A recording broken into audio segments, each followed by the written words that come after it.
All right. Good evening, everyone, and welcome to Manhattan Community Board 3, Transportation, Public Safety, and Environment Committee meeting for November 10th, 2020, even though it's 70-something degrees outside. My name is Paul Rangel. I am the chair of the committee. We have quite the packed agenda tonight, so I kind of just want to go right into it. I am even skipping my starting lineup introductions. So with that being said, agenda item number 1 is approval of minutes. I sent the minutes out to the committee. Do we have any objections to the minutes? No. No, we got a no. No's. Sorry, I'm really quiet. No's everywhere, that's fine. Nope. No there, no. Any yeses? Any yeses? Anybody object? Okay, Wendy, you can kick off our attendance. Paul Rangel, Present. Michelle Coopersmith, Yes. Lee Berman, Yes. David Crane. He's signing in. Give him a second. Okay. Call his name again. David Crane. Here, yes. Hello. Okay. Hello. Felicia Cruikshank. Felicia. Felicia, take yourself off mute. Present. There you go.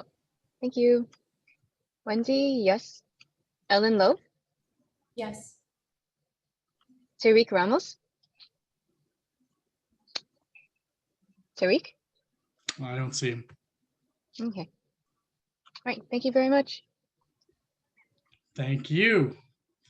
All right, so that's where we're minutes approved. The attendance is done. All right, we're going to go a little out of order today. The published agenda says something different. It starts with the DOT bike corral on Houston Street. We are going to save that for agenda item number 3. Agenda item number 2 today is going to be the Avenue C proposed protected bike lane. And then agenda item number 4 is going to be the open restaurant debate about the emergency lane.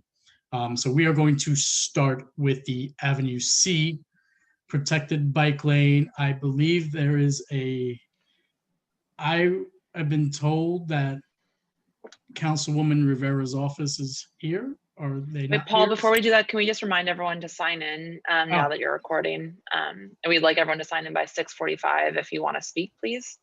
There are instructions on your screen. Yes, Jeremy is here from Carolina's office. Yes, what Michelle said. But with 6:45, you do have to sign in if you plan to speak to any specific agenda item. There are a lot of agenda items today, so if I tend to move in a different direction or want to move a little forward with an agenda item, I apologize ahead of time. All right. You said Jeremy's here, Susan? Hey, Paul, I'm here. Let me know when you want me to take it away. I've been told that the councilwoman wanted some representation to speak on Avenue C, so I'll give you a few minutes. Go right ahead. Yeah, thanks, Paul. And I know that Councilwoman Rivera really wanted to be here tonight, and I know she's really sorry she couldn't be here in person with the changes to the agenda. We just had to kind of juggle a couple of different things with some other meetings that she had. But I know that she's, really thankful that DOT is here tonight, primarily because, they're looking to fulfill a commitment that the city made to our office and to CB3 and your resolutions and to the community around a range of mitigations that they needed to do for the construction of the East Side Coastal Resiliency Project. And, we were recently shown in the last week or so the proposal you guys are going to see tonight, our office along with some other electeds in the community. We certainly have questions still about the proposal, but I think we're certainly happy to see that DOT is seriously considering safe detour options, for when the East River Esplanade is closed, as well as for how we can add permanent safe street infrastructure to the area. I think DOT is probably going to mention this tonight, but I know that we looked and saw that just in the last 4 or 5 years, 61 pedestrians and 34 cyclists have been killed on Houston Street and Avenue C Wow. 61 pedestrians and 34 bicyclists have been injured on Houston Street and Avenue C, and 30 of them have been killed or seriously injured. So, I think it's really important that we highlight the seriousness, particularly given the extreme loss of life that we're seeing again this year after a record-breaking year last year for cyclists and pedestrians. When we, have this conversation, I know that's something the councilwoman is really seriously considering. But, obviously we're aware of, I think, a lot of the concerns that are going to come up tonight. We're going to be really interested in what DOT has to say about how they're going to address this with the need for a lot of increased loading zones on and around Avenue C, how we're going to address the concerns of the safety of seniors and the disabled around intersections whenever we do a street change. And obviously, we've all been on Avenue C. We know double parking is a fact of life on Avenue C, and we certainly want to see how they're going to factor in that. But, I think that, I think DOT, while we've been in office, has taken a thoughtful approach with projects like this. I think we think that they did a thoughtful approach when it came to the handling of community feedback with the busway and some of the bike lanes we've seen over the last couple of years, and taking our feedback seriously into consideration. And I think we've seen that, the busway, for example, has been really successful. So I guess all I would just say is, encourage folks to, think about those kinds of thoughts when listening to the presentation tonight. And if anyone has feedback that they feel like DOT isn't hearing, that you guys want us to champion, please let us know, and we're happy to give it to them. Thank you. Thank you, Jeremy. I know that, like you said, the councilwoman wanted to be here today, but I know she had some other commitments, so I appreciate you coming on. So I'm going to move right to DOT and their presentation. Who is doing the presentation again? Is it Amber, I believe? Hi, Paul. Yeah. Okay. You do have the ability to share your screen if you need to do so, and go right ahead. Okay. Great. And Paul, if I may, I did just want to give some brief introductions for Sure. the whole DOT team Sure, go before ahead. Amber goes ahead and gets started.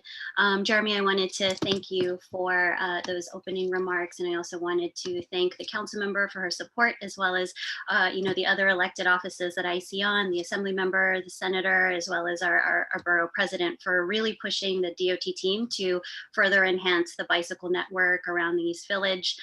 We're looking forward to presenting tonight and hearing your feedback. Just to introduce myself, I'm Jennifer Santa Ynez. I'm DOT's Manhattan Deputy Borough Commissioner. I wanted to also thank Community Board 3, Paul, Susan, and committee members for having us on tonight. For all of the participants and the committee to know, I'm joined by my colleagues, Kimberly Rancourt and Jennifer Leung from the Manhattan office, Eugenia Tang and Jeremy Safran from the Freight Mobility team, as well as Sherry Gold from our Public Space Unit. They're on to present on the Houston Street Cargo Bike Corral, which we'll get to in a sec. But we have Amber Nee and Sean Macias from the Bike Unit, who will be presenting on the Avenue C and East Houston Street bike lane proposal. As always, with all of our presentations, the DOT team is here to help answer any questions that the committee or attendees may have. And with that, I'd just like to go ahead and hand it off to Amber, who will be walking us through our Avenue C presentation tonight. Thanks again, Paul. Great. Thanks so much, Jennifer, for the introduction. Can everybody see my screen okay? Hopefully. Great. So my name is Amber Nee. I'm a project manager with the Bike Unit at the New York City Department of Transportation. So today we'll be talking about expanding the protected bike network along Avenue C and East Houston Street. And these projects are to support dense network coverage in the East Village. So to give you a quick overview, we will be giving you some background on these corridors, as well as showing you a proposed design. We'll also talk about how we're going to make this project work and the summary of benefits at the end. So as many of you probably know, we did release the Green Wave Vision Plan last year in 2019, which was a response to a high number of cyclist deaths in 2019 and previous years. And also in response to the large growth in daily cycling in New York City. So there's been about 35% growth in cycling between 2013 and 2018. And on a typical day in New York, there are about 510,000 cycling trips made. So the plan outlines a number of different goals, but the one we're focused on today is the citywide protected bike lane network and our goal of building 30 miles of protected bike lanes annually. So you'll see in the map on the right, there is a connection in yellow that's highlighted, and this is the gap in the protected bike lane network in the East Village, which is Avenue C, that we'll be talking about tonight.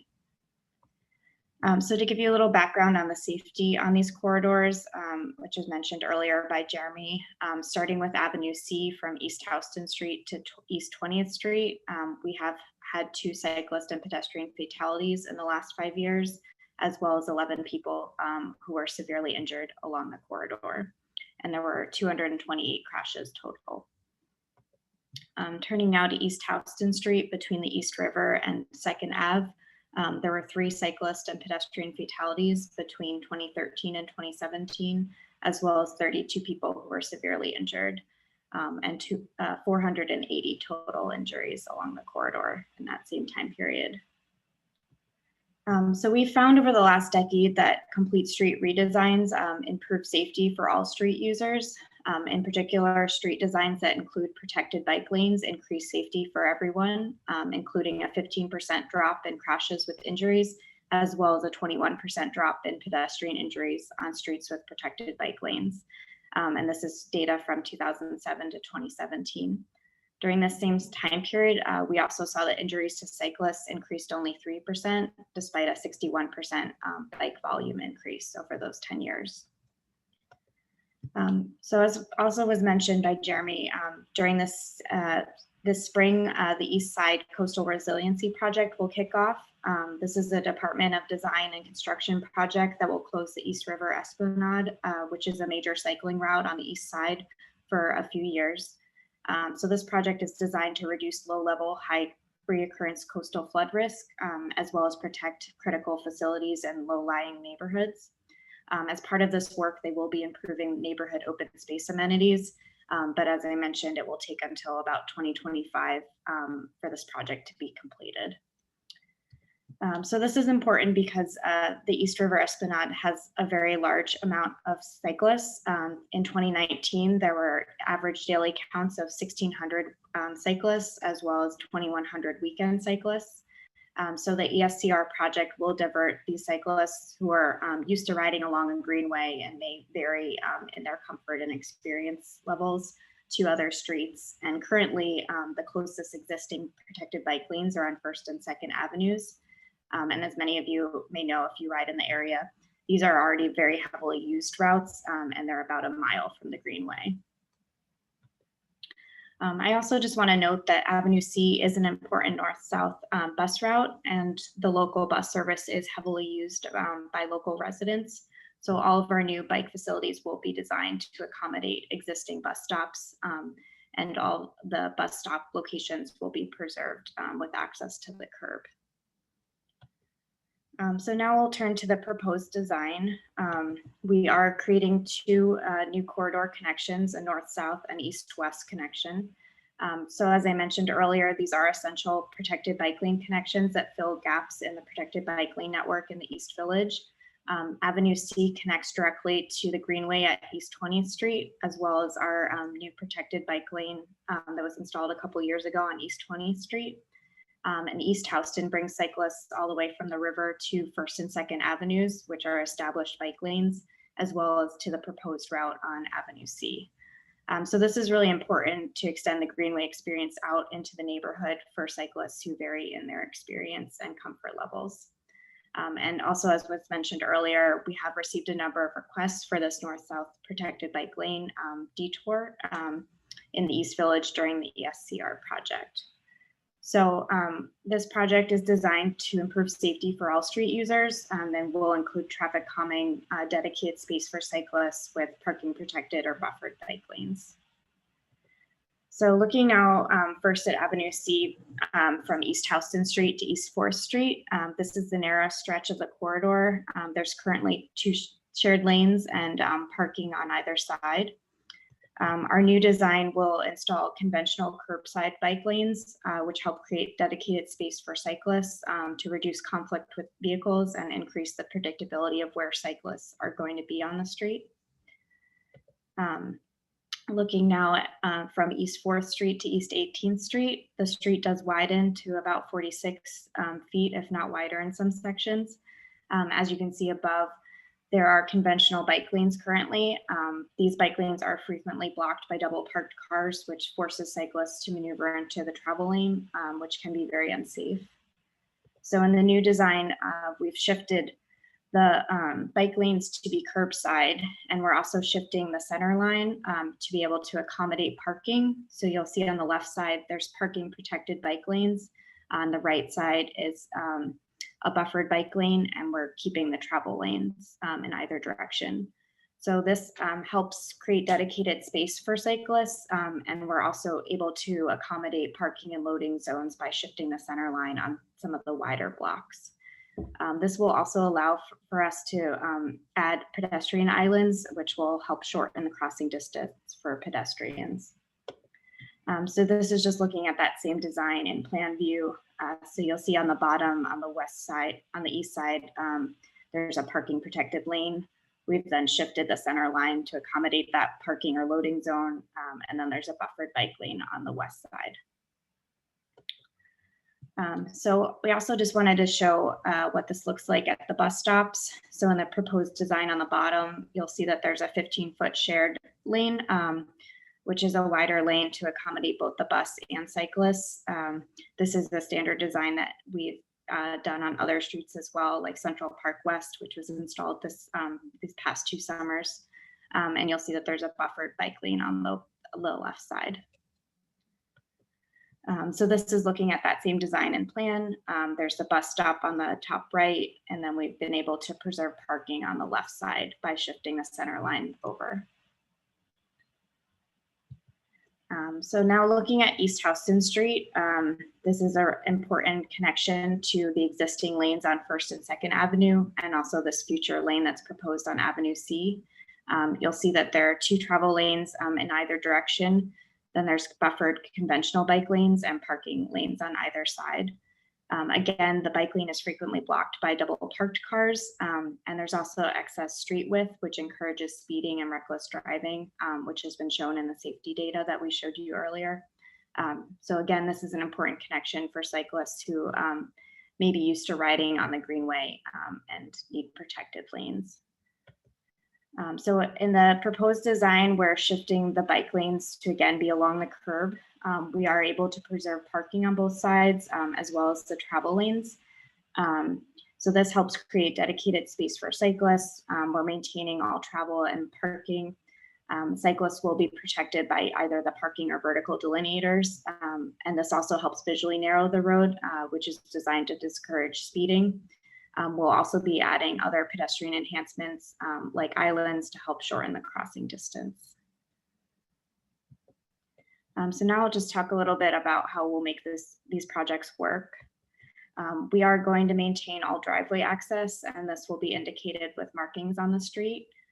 We're also preserving access to the curb whenever possible by using that shifted center line design that I showed you earlier. We are maintaining all bus stops, and the bike facility design will accommodate those stops. So as part of this planning process, there is the opportunity for new loading zones to be created and parking regulation changes on the wider blocks that enable curb access for businesses. So some of these regulation changes may include daytime truck loading or other regulations that allow for parking at night. So this project will result in a loss of about 128 parking spaces on Avenue C. This is actually substantially less than we first estimated, which was closer to 250. And this is because we developed this shifted centerline design, which allowed us to accommodate additional parking. As I mentioned in the last slide, we are considering new regulations as part of this planning process, which might be a daytime truck loading, and we are expecting to preserve parking on East Houston Street. So in the top diagram, you'll see the existing curb regulations, majority of which are alternate side parking. And then on the bottom, you'll see the parking loss per block. and the proposed curb regulations. For now, the majority of the blocks have been left as alternate side parking, but we are considering additional loading or other regulation changes. So in summary, this project is designed to reduce conflict by separating bikes from moving vehicles and pedestrians, by also increasing predictability of where you can find cyclists on the street.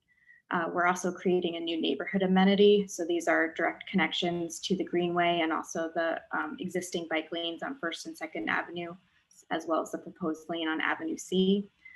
We are trying to create more comfortable space for cyclists of varied ages and experience levels, especially during the time that the ESCR project will close the Greenway. And as I mentioned, these are key routes in Lower Manhattan that serve the East Village. So that's the overview, and I think we're happy to take questions. Thank you. Is there anybody else from DLT that wanted to say anything before I went to the committee on questions?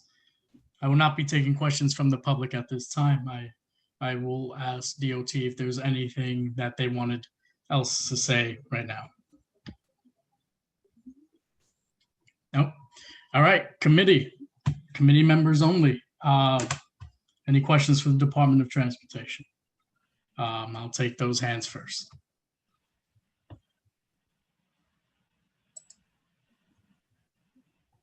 David, go right ahead. I'm curious what daytime truck loading regulations are and what they're supposed to do. I know that you're saying you're just considering that, but I'm curious what that means. Sure. So they're designed to accommodate commercial businesses. So it would allow for truck loading during a certain period of time. Sometimes it's in the morning or later in the evening, depending on what works best on that block. And then there would be regular parking available in the evening hours. Michelle. Okay, good, because in some of the designs that you have, I'll just continue. Some of the designs that you have, I forget which blocks they were on, truck loading is a problem. It does drive, you were saying a benefit of one portion of it is that you won't have that problem, but in the narrower portion, you still will. And it is a problem. If trucks are pulled up to the curb or double parking is happening, I'm a cyclist and I am forced into traffic. Whatever, I'm a big boy. I've been biking for many, many years. I'm usually safe, but I know that it's the most dangerous thing that can happen to a new cyclist, besides being doored. Right. So yeah, with the new regulations, it would shift some of the parking from ASP, alternate side parking, to these truck loading times. So that should actually help businesses because they would have designated time to do loading and unloading, and then parking would be preserved at other times. And just to note, kind of big picture, we're coming to you guys with this proposal tonight, but as most of you may already know, our implementation season for this year is coming to a close very soon. So this is something that we're looking at for next spring, which does give us some time to really figure out what the best regulations are for each block, and work with the businesses and other stakeholders to determine that. So we can have some conversations. Thank you. David, did you have anything else you wanted to ask? No, I was just going to explore that. Thank you. Okay, I'm going to go right to Michelle. Michelle, I know you have your hand up. Go ahead. Thanks, Paul. So my question is about the delineators on the side without the parking. What are you envisioning for dividing traffic from the cycling lane? Because I live by the Clinton Street bike lane, which is a two-way bike lane, and there are constantly Ubers and delivery trucks and all sorts of vehicles blocking the bike lane. So I'm wondering what your vision is for that. Sure. So we are trying to install vertical delineators along the curb that does not have the parking protected bike lanes. It will be the standard way that we design it. Part of the work is also outreach to businesses and other drivers, but it will be designed that way.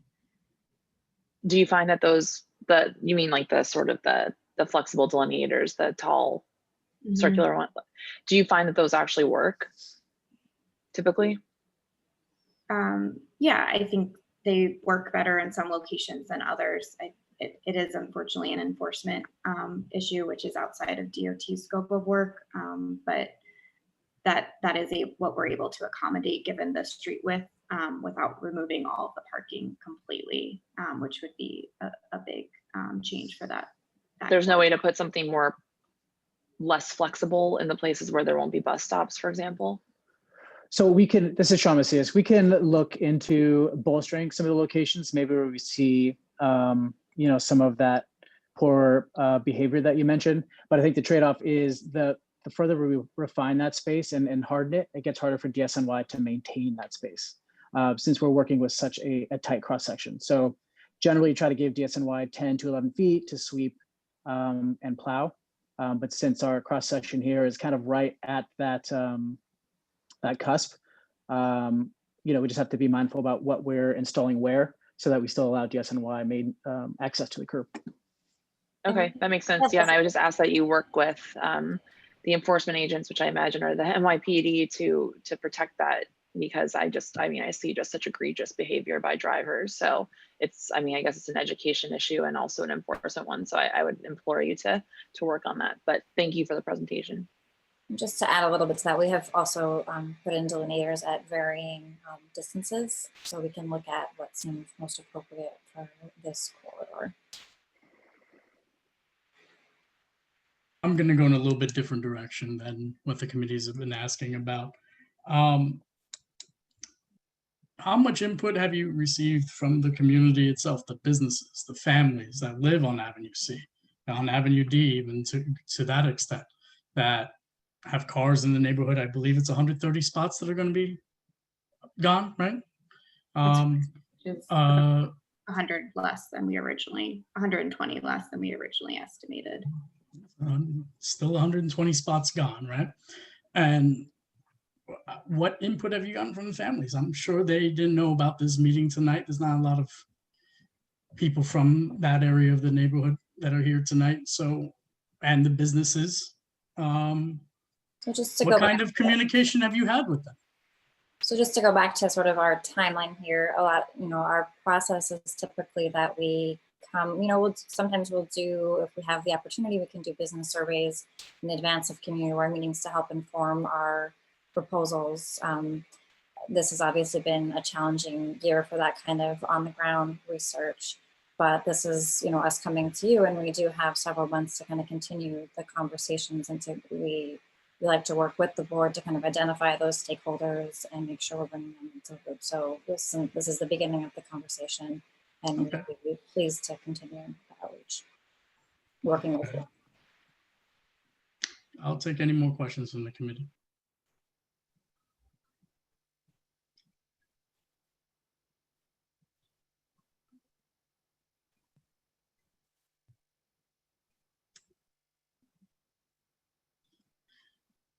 All right, Lee, go right ahead. You pretty much asked what I wanted to ask. I wanted to ask about that outreach to the community, especially businesses alongside. But I'm glad to hear that that you apparently have plenty of time to do that. Yeah, we had, I also just want to mention that we had started that process last spring, going door to door to commercial businesses, but this was in March, and we did unfortunately have to stop that process. So we are still, we do have time before the implementation in the spring, so we'll be able to pick up some of that outreach over the winter. Okay. Thank you. Committee, any other questions? I know there's some members of the full board that are here tonight. I'll invite them to ask any questions as well, but David is going to go right ahead. Go ahead, David. I'm going to give you, go right ahead. Yeah, it's not so much a question. It's a comment. It sounds like a large amount of parking spaces, but for the Avenue B to D corridor, all the way from Houston up to 14th Street. So this is all the blocks surrounding Avenue C. The census shows that only 18.5% of those households have cars. And when you look at the number of housing units, which is around 8,400, I think I pulled up, 8,095. It's basically one for each 11 households that do have a car, one space will be taken.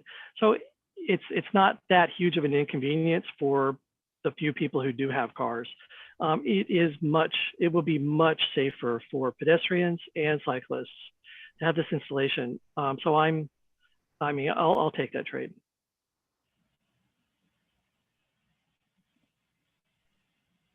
Clint, go right ahead. Sorry, took me a second to get unmuted there. I had a quick question. So you don't have a map. This is for DOT. You don't have a map that shows roughly the route to the bike lane. It sounds like you're kind of weaving the bike lane in and out of non-protected to protected, mainly on Avenue C. At Houston, I understand it's protected both ways across, which makes sense. On Avenue C, though, I was just meaning your proposed layout. It seems like it's kind of interweaving between protected barriers, shared buses. Is that going to be confusing for people biking of where they should be? No, so the bike lane will stay along the curb for the whole stretch. So what you saw is that parking may shift.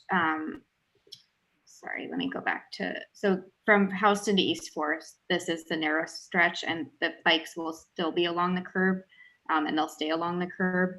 Once we get to East 4th to East 18th Street, we are shifting the center line, which may change block by block, but it's actually the cars that will shift slightly based on where we add parking. And this is so that we can accommodate parking or loading along the blocks that make the most sense, choosing the side that makes the most sense. And so it will actually hopefully discourage speeding as well, because the cars will be kind of doing this chicane movement where they have to shift. But the bike lanes will stay along the curb the whole way. That makes perfect sense. When you mentioned earlier shifting the middle lane and shifting the configuration, I wasn't sure if you meant shifting bike lane parking. Parking makes perfect sense. Thank you. Yeah, sorry about that. Thanks for clarifying.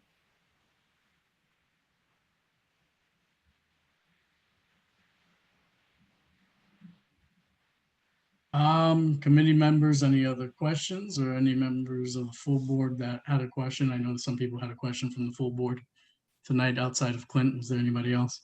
No. Susan, go right ahead. I see your hand up. My apologies. Yeah, just a question. The 128 parking spaces lost, is that in CB3 or does that include up to 18th Street? That includes up to 18th Street.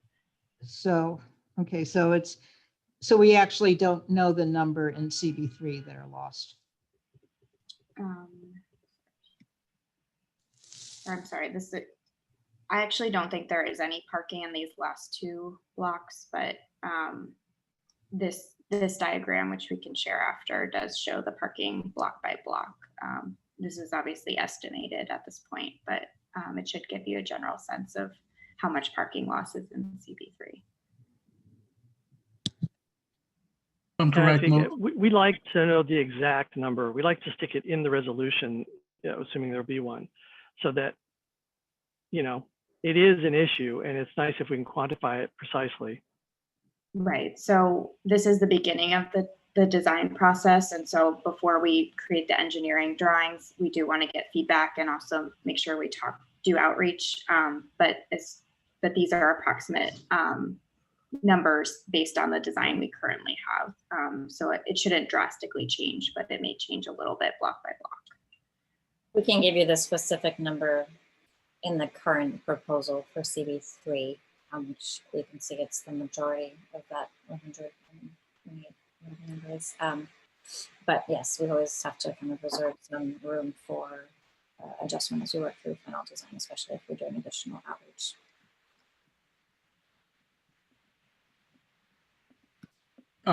Correct me if I'm wrong. You said you're willing to continue this conversation with a lot of the businesses in the community on Avenue C that would be directly affected. Like, I believe there's about 3 supermarkets on Avenue C. There's a couple of other stores as well and restaurants. You said you'd be willing to have a more extensive conversation with them. Yeah, absolutely. And obviously we're aware of those supermarkets, and we really want to make sure we get their loading needs right, because obviously those bigger trucks are really some of the biggest challenges along the corridor. So we are aware of those locations, and we certainly want to get that right. We want it to function properly. Yeah, and I do just want to note that all of the supermarkets do currently have loading access, so that would be preserved in those locations. The largest supermarket does have a driveway, and so I don't think it would be as big of an issue there. But we, as Kim mentioned, we'll continue the conversations. Yeah, I believe C-Town on 12th and C has the driveway. I don't believe Associated or I'm drawing a blank. The store on 4th and C has a driveway. They use basically the curb to. They don't have a driveway, but they yeah. have loading along the side street. That alone, yeah, which takes up a lot of space. Okay, my favorite part of the night. I'm going to take some public comment. We will go off the list I have in the chat. Our chat seems to be acting up a little bit today. I may, because of our agenda today, I may only call on a few of you. Please don't be offended or anything like that. It's really just for a matter of time, especially if a lot of people are testifying to pretty much the same thing and want the same thing. So I'm going to go in the order I have. Cecil? Is Cecil on? Hi there. Thank you very much. I'll keep to my 2 minutes. My name is Cecil Shive. I'm a resident of CB3 on Avenue B.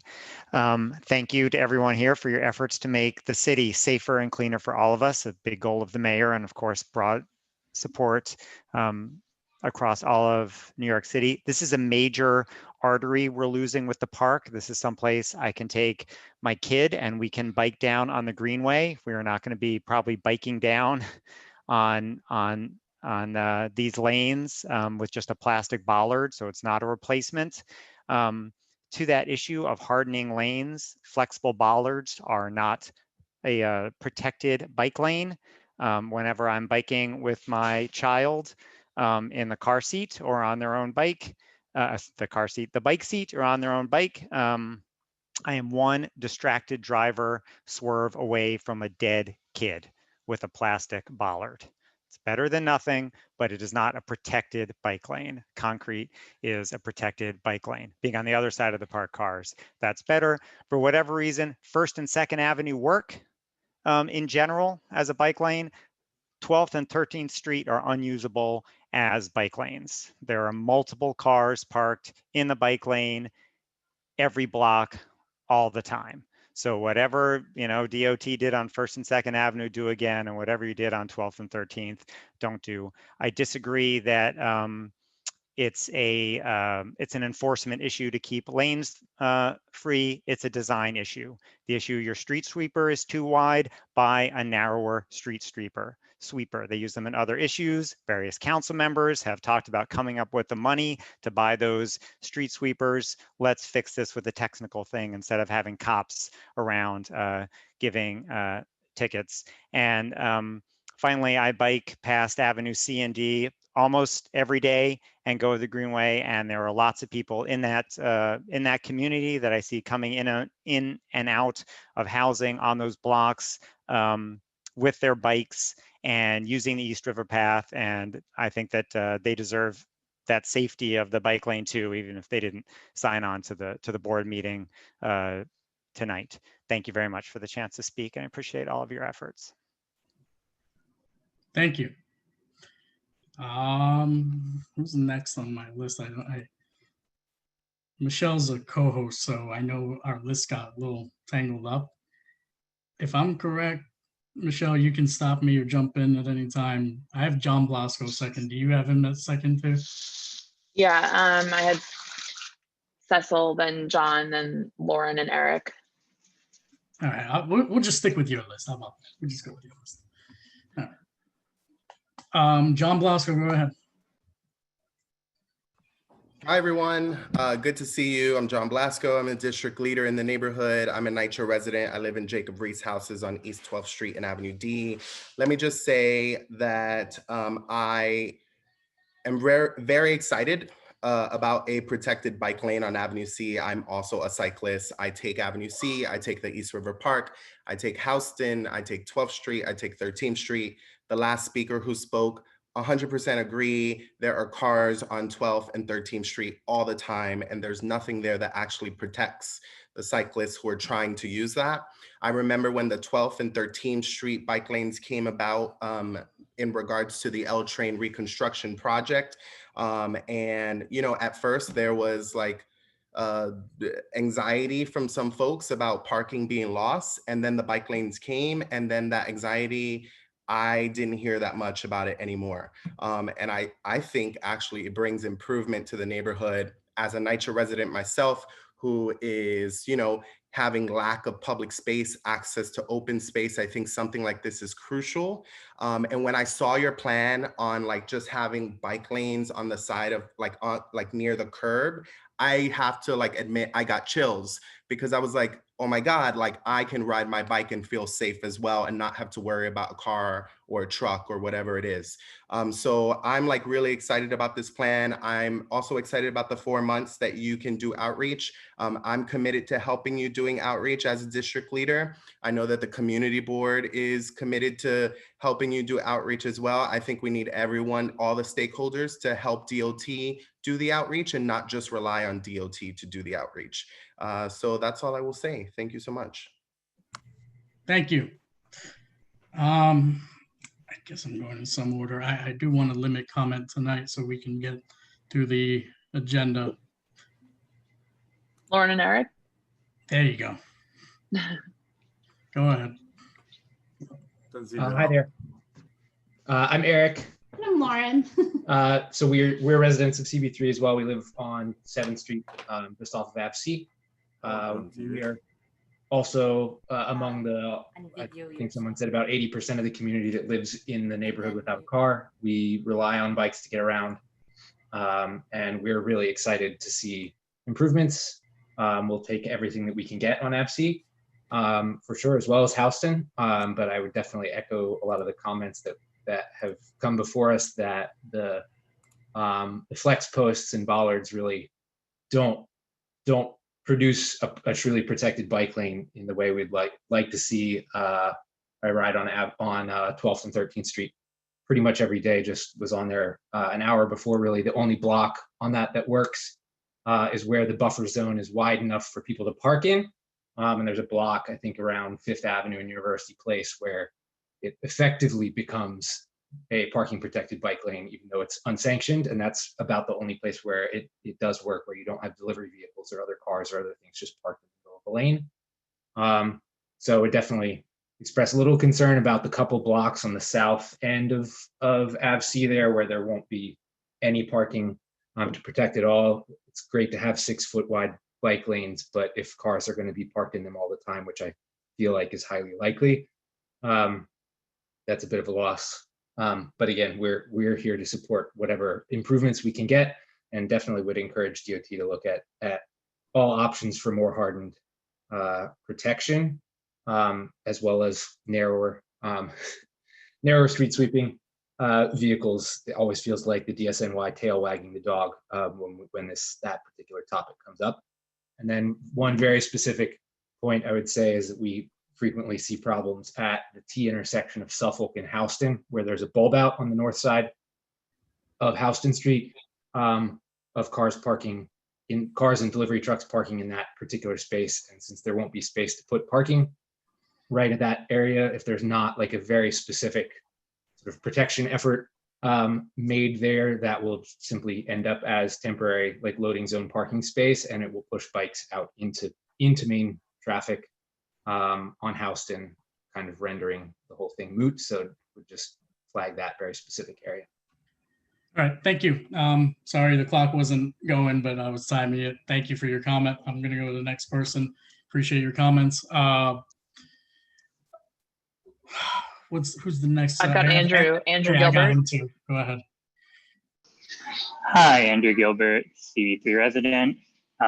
Just to reiterate what everyone else has said, none of these are protected bike lanes. These are painted bike lanes on the street.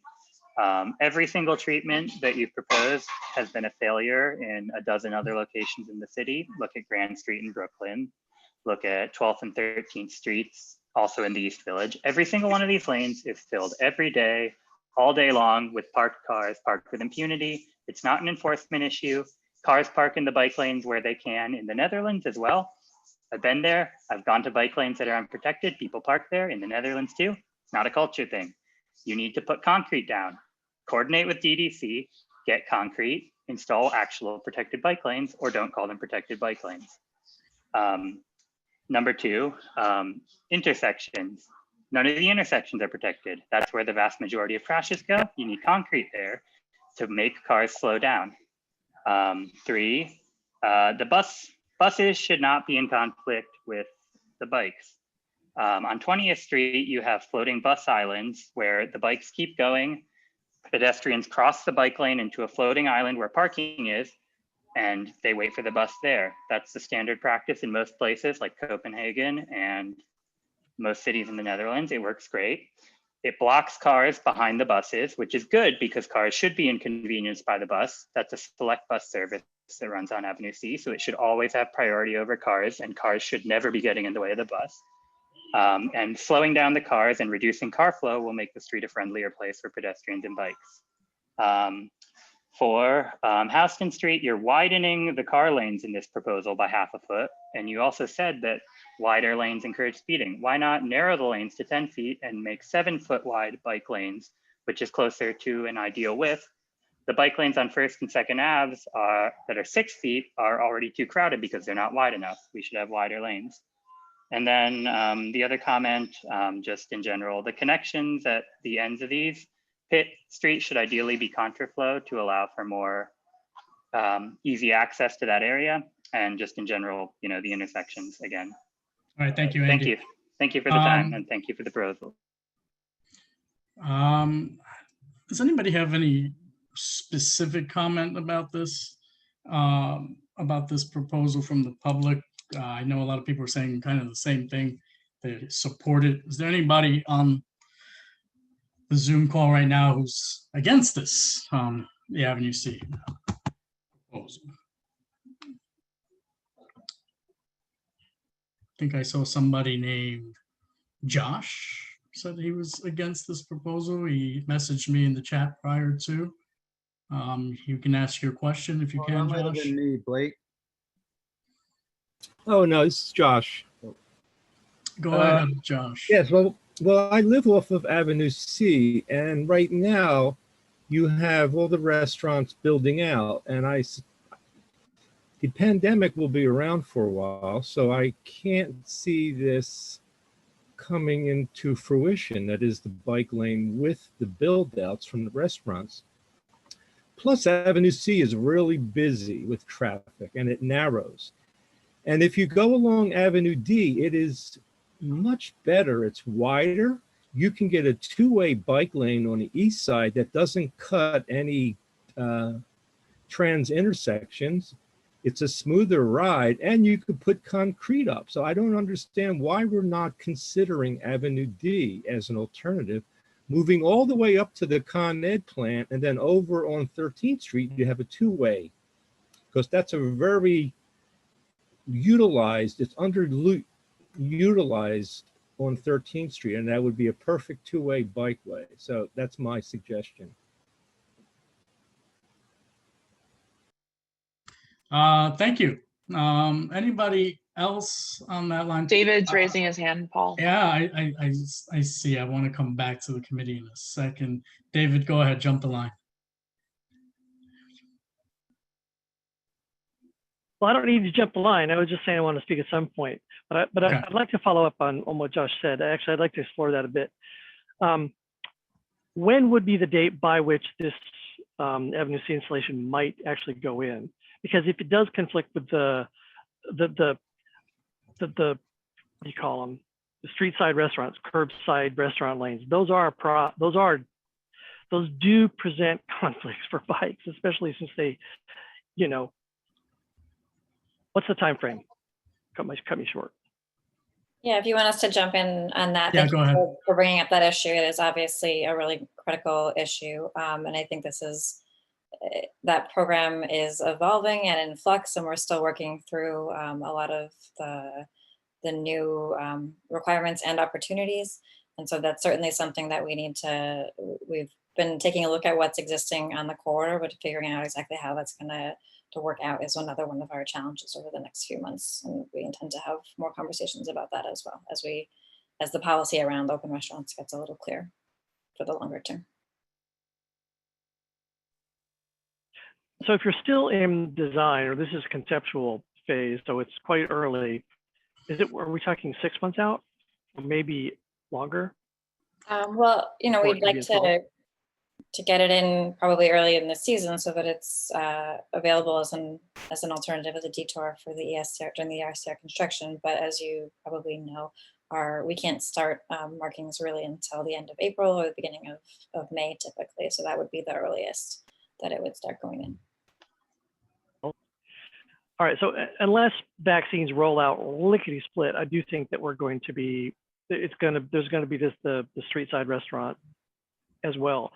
It is a problem when when you've got a curbside bike lane and then there's a parking lane, and that's where the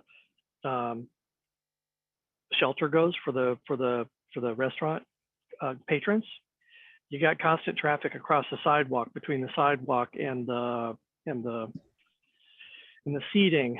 That is a problem. I mean, I just stop my bike and walk when I go through those areas, but it's inconvenient for the cyclist. That may be the best that can be done, but I would, be great if you guys look at it. It is more of a problem when there is, how to call them, $20 all the booze you can drink brunch places. Then it's just downright dangerous because, those kids they're not there. They're partying on a Sunday morning and cyclists are going by. Okay. Thanks. Thank you, David. I'm going to just follow up on what Josh asked. Why wasn't Avenue D taken into consideration? Was that just a matter of not enough time to study Avenue D? How can you answer that, please? Sure. So Avenue C is the most direct connection with the Greenway at East 20th Street. It also has the right width to accommodate the bike lane on both sides and to allow for our center line shift to accommodate parking. So that's the primary reason. It's the most direct connection, and otherwise cyclists would have to cross over an additional time for it to serve as a detour route. Thank you.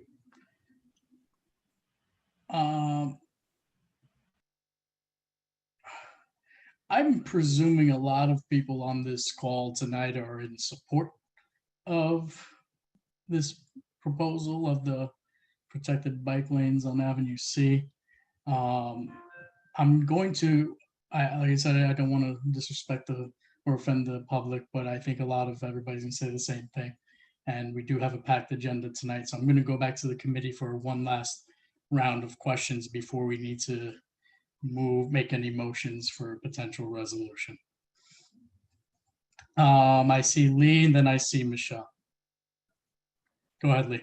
Yeah, I actually would be very interested in pursuing the Avenue D corridor option and finding out from DOT what potential issues or resolutions they can come up with about this slight detour off of, I guess it's Pitt to C, and for what may ultimately be a wider and potentially safer avenue where perhaps you can put in a concrete or a more protected bike. Nobody will use it. It's a detour.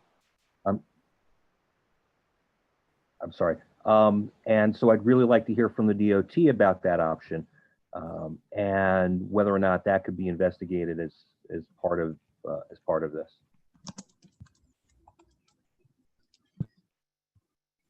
Sure. I mean, we have looked at all of the avenues in the area and identified Avenue C as the best location for this proposal. I think the point that was just made is also true. It's kind of coming through the heart of the neighborhood and bringing people to destinations rather than bringing them around sort of the edge and the periphery of the neighborhood, where also in the future you do have the Greenway sort of directly there. So this does provide an opportunity for people to really get to the places that they want to go in, that are in the heart of the neighborhood between First Avenue and the Greenway in the long term.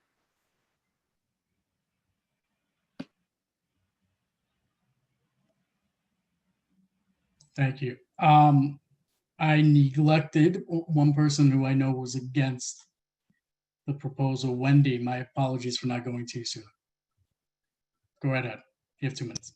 Thank you. I'm actually not against it, but I wanted to say that I'm a senior woman and I live below Houston Street. And I wanted to say the first time I went to a meeting was in the 1990s about Houston Street. And I asked for speed limit signs. And they said, when the work is done, could we please have signs about speed for all those people who race into Manhattan? I would also like to see a runner's lane on Manhattan, on Houston Street. It will go right into the one open section of the park over the bridge at Houston Street, and that will do a lot to make the sidewalks less,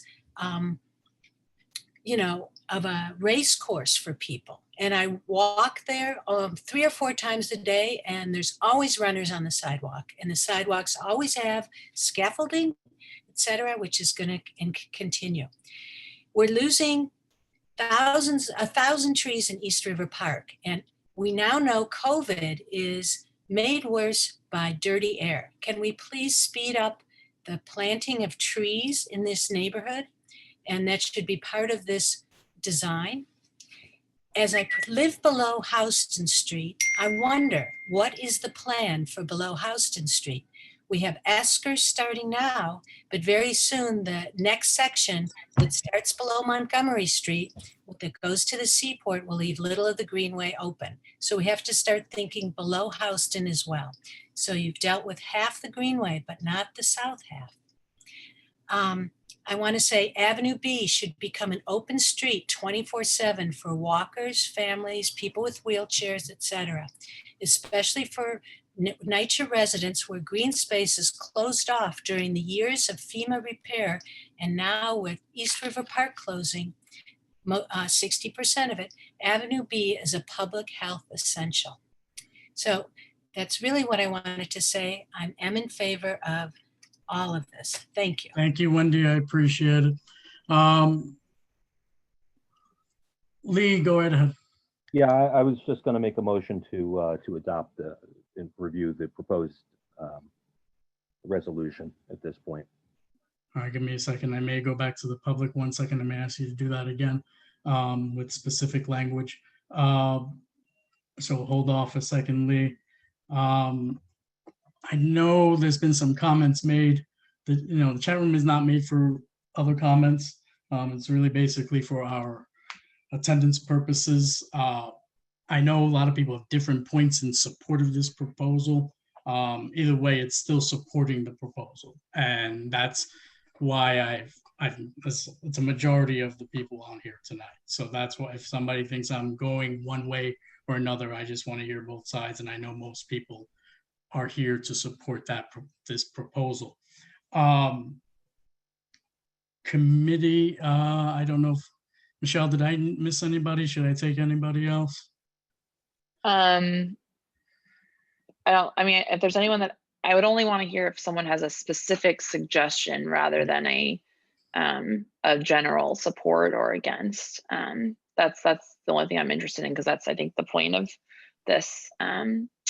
I have a specific suggestion that the parking spots that are designated for the daytime as alternate site parking will be designated as loading zones in the daytime, because there's no, I would love to hear DOT's point of view of why do they designate just parking spots that people can put their cars and not move them except for an hour and a half a week.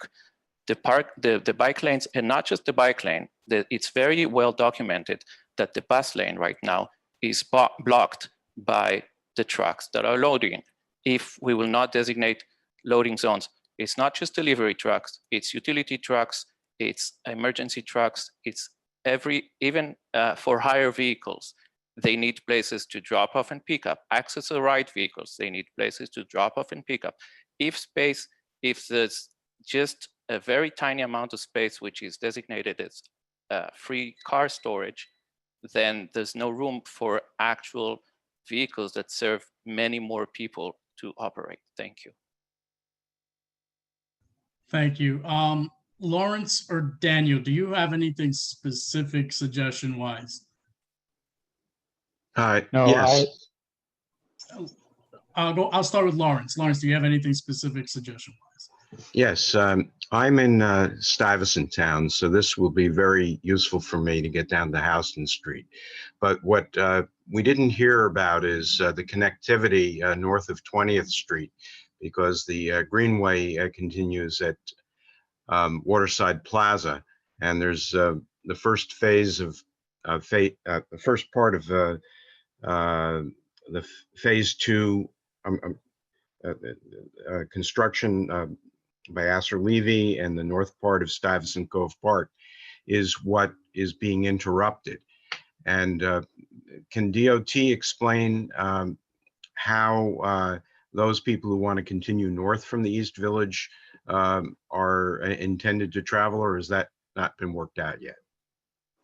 Sure. So we're still working with DDC and other folks at DOT on sort of how we can make the bike connections the best that they can be during different phases of construction. So we're actively having those conversations. We're looking at how to connect from 18th to the bike lanes on 20th Street, which would then bring you over to 1st and 2nd to head up north. And if there are phases where we're able to have additional connections around Waterside, then we would certainly look to do that as well.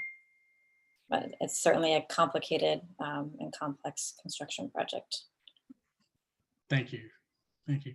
I thought I saw somebody with their hand up. Jason Gers had a question in the chat. Jason, you could go ahead and ask that question. That's fine. That's something specific.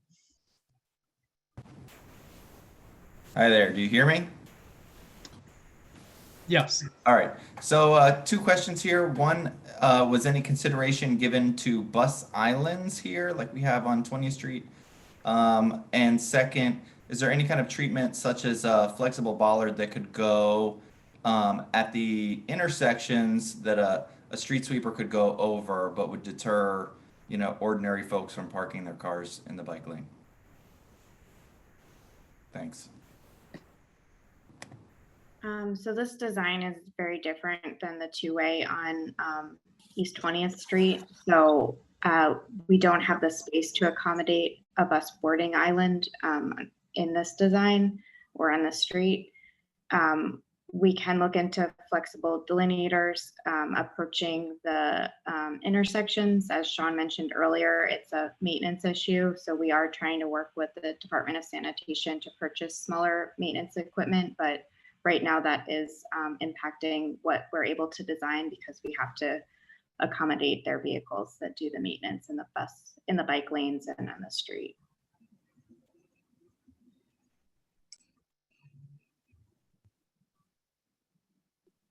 All right. Daniel Tena, am I saying that correctly? Yes, you got it. So I just wanted to mention that this is a great bike lane. I've probably been asking for it for 10 or 12 years. I used to live on Avenue C, now I'm on Rivington Street.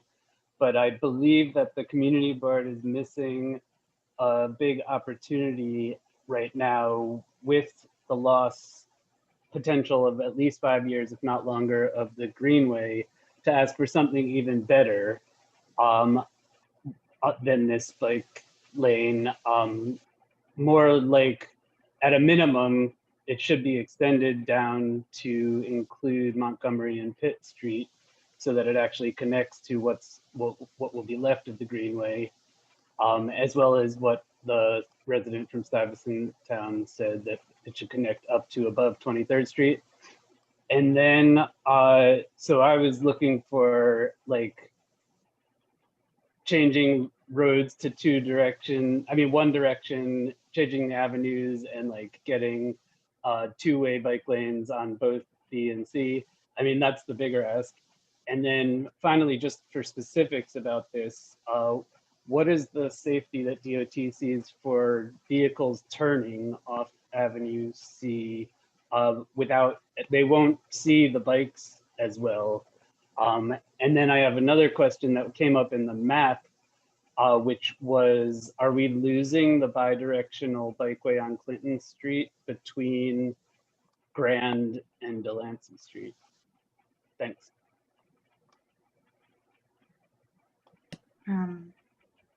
Sorry, Kim, did you want to speak? No, I was gonna see if you want to go first. There was a few things there. We're not planning to remove the bike lane on Clinton Street. That was the last one. We did consider some one-way conversions, but thinking about the length of time and analysis that that would take and the timeline that we're working with, and just the complications that come as far as traffic impacts and impacts on bus routes. We felt that this is the appropriate proposal at this time. Sorry, if you can just repeat, or if there are other specific questions that we can answer. I think for the right about the turns. state- Oh, Yeah. Yeah, the right turns was one of your questions. And if there's another one that we missed, please mention it again. But for the right turns, there will be pedestrian refuge islands on the parking protected side, which opens up the sight lines. So currently, so you'll be able to see a bike emerging from the protected lane. And then on the other side where there isn't parking, the sight lines will be wide open so that cyclists and motorists can see each other navigate the space. And if there was another part of your question that we didn't answer, please repeat it. Just the part about extending at least one direction, going north on Montgomery and Pitt. right. So I think that the Houston Street does allow us to have the connection further south to more protected lanes. Certainly acknowledge that between Montgomery and Avenue C, there is a gap in the network that we would love to, come up with a design for in the future. And then on the northern end, as I was mentioning to Larry, we are looking at connections to 20th Street, and hopefully we'll have some more updates on that in the coming months. I believe that's outside of our board jurisdiction.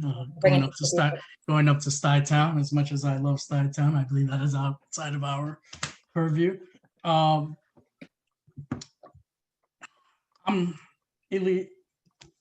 It's 7:40, and DOT has another presentation to make. Lee, you had a motion. I'm sorry to everybody else in public, but I kind of want to move on this agenda item at this point. I think we've heard a lot of different opinions from everyone, from the committee and the public. So Lee, I believe you had a motion. Go right ahead. Second. Can you repeat the motion for the record again, Lee, and then Michelle can go right ahead and second. Make a motion to adopt the proposed resolution regarding the Avenue C bike lane, protected bike lane. Go ahead, Michelle. I second, but David raised his hand and he's the parliamentarian, so. Oh, go ahead, David. You're muted, David. It wasn't a parliamentarian thing, but I was going to ask if we could put the proposed resolution on the screen. And I also, and having heard Dan speaking, I kind of feel that this bike lane design really needs to include the length, because people aren't going to get magically off the greenway onto Avenue C. Bike lanes should connect at both ends to something that's real at this point. It's not, we're not starting a bike network. So I really would hope that the full length is planned and implemented pretty close to simultaneously. That's what I'm hoping. Just to add to that, our goal is to have the connections complete when we implement. So it will connect via Houston in the southern end, and we're looking to get to 20th Street in the northern end. So there will be connectivity. Yeah, but Houston Street is not really a safe bike street. Well, maybe it is at Avenue C, but you can't go that far. Right, but this proposal includes Houston Street over to 2nd Avenue and then down to the south. I don't know if you want to bring up the map again, but okay, that's why we have Houston Street. That's part of it. Yeah, I'm remembering seeing it now. Okay, as long as it's fully, I'll be happier. Thanks. All right. Do you have the reso, or do you want me to pull it up, Michelle? Maybe Wendy can pull it up if she's gonna make the edits. Wendy, are you able to share your screen?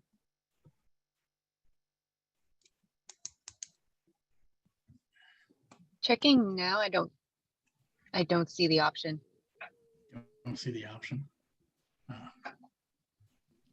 Yeah, Zoom 1.0. All right, let's see. Let me see if I can do it. Give me 1 second. I'm having a tough time pulling it up. Oh, I think I got it. No, yeah. There we go.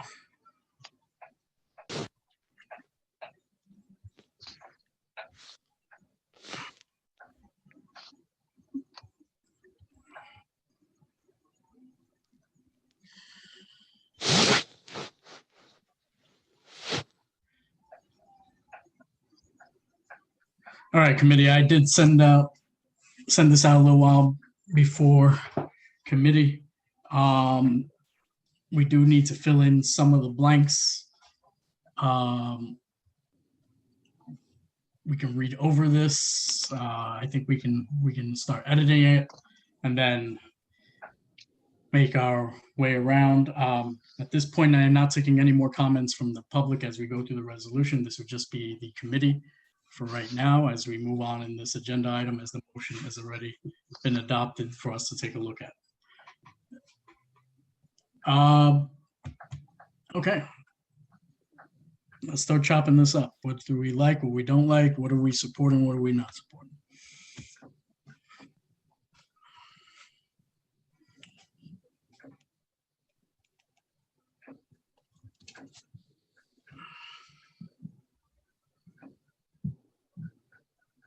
Can you change the word of loss of parking spaces since 82%? Sorry, I'm only taking I know, but committee 82% of the CB3 residents do not own cars, so they don't lose any parking spots because they're not able to use them.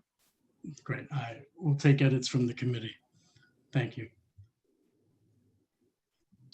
I think you can stick, for the number of parking spaces lost, you can stick 112. If I read the map that they put up correctly. I thought it said a 128 plus minus. But not all of them are in right, CB3. but they're okay. Right, and they had little squares showing the counts that were north of 14th Street. So we could say about 112 parking spaces in CB3 will be lost. And 19 spots are already outdoor dining, so you can also okay, Koresh, eliminate them. Please Yeah, no, stop. they didn't take let that. us do it. Wonderful. They didn't take that into I didn't propose it. I didn't propose it. I'm on the committee. All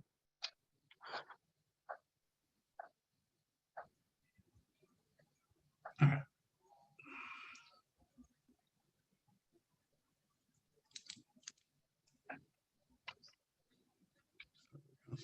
During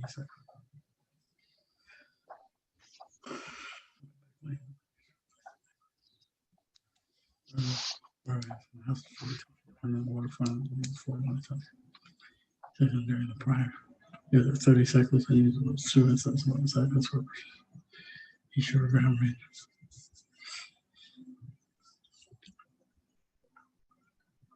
What's the number of riders per day based on DOT data? Do we have that number on that? 1, 2, 3, 4, 5, fifth whereas? East River Grindway bike path currently serves how many riders? Can DOT answer that question for me? Do you guys know that number off the top of your head? 1,600 weekday and 2,100 weekend.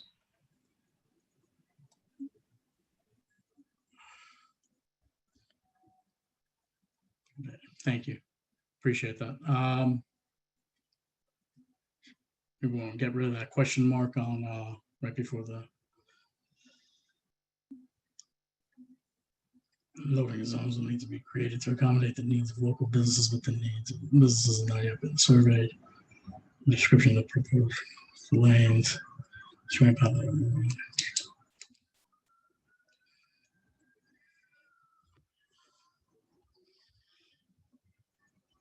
right. Is committee all right with the whereas clauses right now as seen? Yeah, thank you for pulling that down a little bit.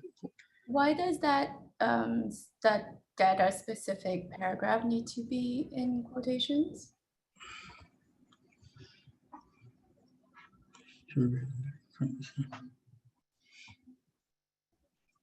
I don't think it needs to be in quotations. The reso needs a little work, obviously. I think some of it's a little Yes. copy pasted. Choppy. All right. Yeah, get rid of those quotes. Is there language on the present? Look at the whereas above the bold description of. Proposed It take us a while to describe that unless they had something that we could cut and paste from. You know, I mean, there's different stretches with different treatments, but maybe there's a summary slide. Anyway, we can actually put the presentation into the resolution.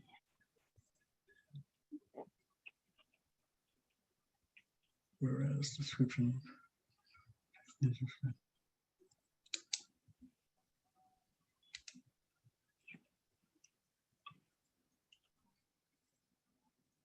Yeah, most of the board members aren't here in this meeting and they won't see the presentation, which is why it's nice to have like a bullet point form that people can read through to get a sense, a good sense, an accurate sense of what is being proposed.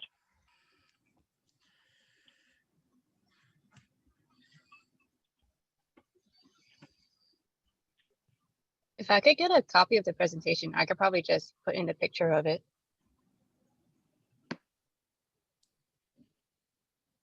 We post our presentations online next day, so it'll be up and available tomorrow. Will you send it to us? We had actually requested it before the meeting. So we can send it to you in the morning. Yeah, we can put that. We could put it into the reso. So maybe. Well, go ahead. Go ahead, David. I can't tell if I'm muted or not. I got a dead spot on my screen. Does DOT have a summary slide? If they have one that they think we could use, could they present it to us now and we could just write here, insert page blah blah, and for bullet, you know, insert bullets from summary on page something. I would also just trust the committee chair or anybody to summarize the presentation, but it's helpful if we can have exact language tonight. Yeah, I would like the exact language. Go ahead, Susan. I didn't. Oh, I thought you said something. All right. Oh, what I just said earlier is that I asked if they would email the presentation to us. We had asked for it earlier, but never received it, which is why the reso doesn't have the information. Yeah, this is a very common miss, that the agency doesn't send the requested presentation in advance to the office, so we can't do this very work in advance. It's helpful if the agency could finalize their presentation in time to get it to the office a day or two before, whatever Susan believes is the best deadline. All right. Description of proposed describe how moving industry. Whoever's on for DOT right now, is there a specific slide? I can't remember. It's been about an hour ago that has these things specifically in that we can put in. There is a summary slide at the end. I'm not sure if it has exactly the items that you're looking for in it. Was there any slide with the specific items? There's no slide that includes all of the information. Is there a specific point that I can point you to, or, I mean, the summary is the summary of the benefits, but it's not a project overview. Right. Yeah, if there's points we can just share with you now, just let us know what specific questions you have. Also, if it's helpful in the future, just to touch on that, getting the presentations in advance, if we're not able to send it in advance, but we can send bullets or summary points that are also helpful, because maybe that's the best solution moving forward, if we can work on that.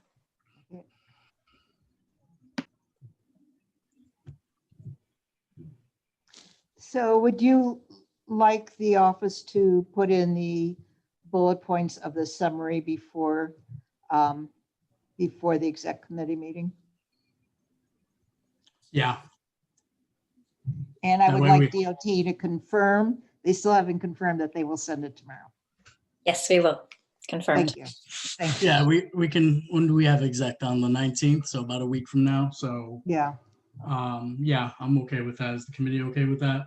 Waiting on those bullets specifically from DOT.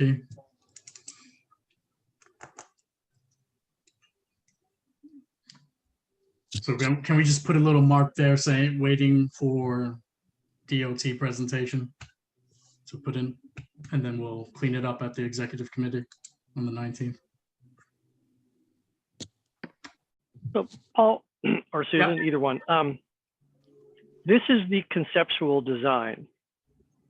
So what is are there proposed touch points between now and then? I mean, this isn't going to go through a tremendously long design process, but is there another point at which a final approval would be asked of the board, or is this what this is to be? I think you should include that, after the outreach, that they will come back to the committee. Yeah, I think we should too. So after the design, I guess it's after the final design? After outreach. Or is it to present the final design for approval? No, yeah, to present the final design for, sorry? I was going to say, you don't want it to be the absolute final because you want it to be for approval. Correct. Yeah, can we just scroll down a little bit?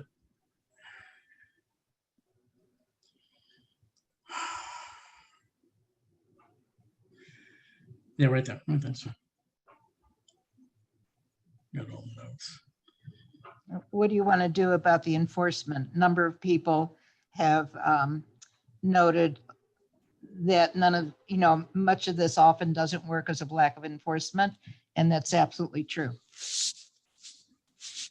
Yeah, I think this has to also be therefore be it further resolved for the need for real enforcement of parking regulations to avoid the situations on 1st and 2nd Avenue that this occurs on.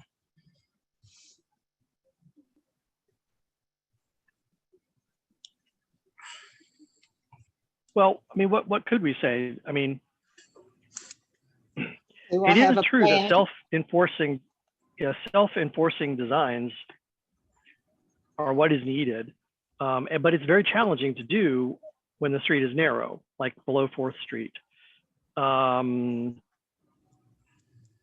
So it's almost like a different agency, a memo to a different memo, a resolution to a different agency might be required. I mean, we do have, when we have done some stuff in the past, we have asked for, we've sent both of the agencies something about, we need to be prepared for the enforcement. I don't know what it is, training, outreach to cyclists and so forth. We did quite a lot of that when the 1st and 2nd Avenue went in, but it doesn't feel like the same thing to me. Sorry.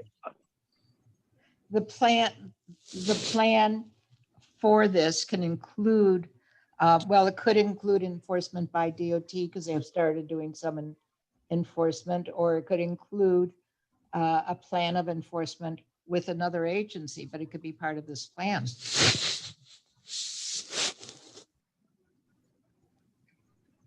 DOT has started some sort of enforcement. I thought they had been stripped of that. Well, they were, and then they've been doing some little enforcement.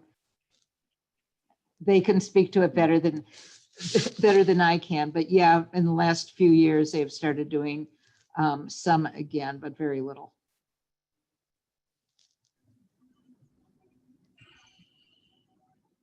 They're theoretically doing enforcement of the open restaurants. Theoretically doing enforcement of the bike lanes in the open restaurants.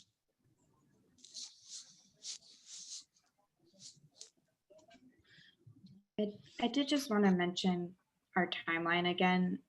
We are trying to get this project installed next spring so it can serve as an important detour for all the cyclists who are not able to use the East River Esplanade during the ESCR project closure. So if it's possible to, we just want that to be considered as part of the resolution as well, because we're under a very tight time frame here to get the project implemented. What is your timeline to do outreach and survey the businesses? I mean, we're hoping to get started as soon as possible on that. So could you come back in 3 months?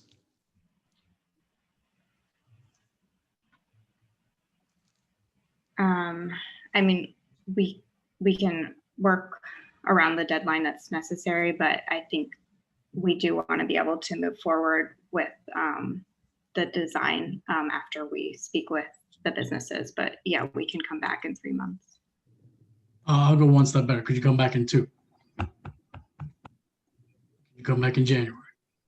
If you're under this deadline crunch, could you come back in January, considering you've spoken to the businesses over the next 6 weeks? I think we don't want to commit to a specific month at this point. We'll have to go back and we can add a timeline and see when it makes sense to come up with some updates on what the As long as there's a commitment to come back before proceeding. Okay.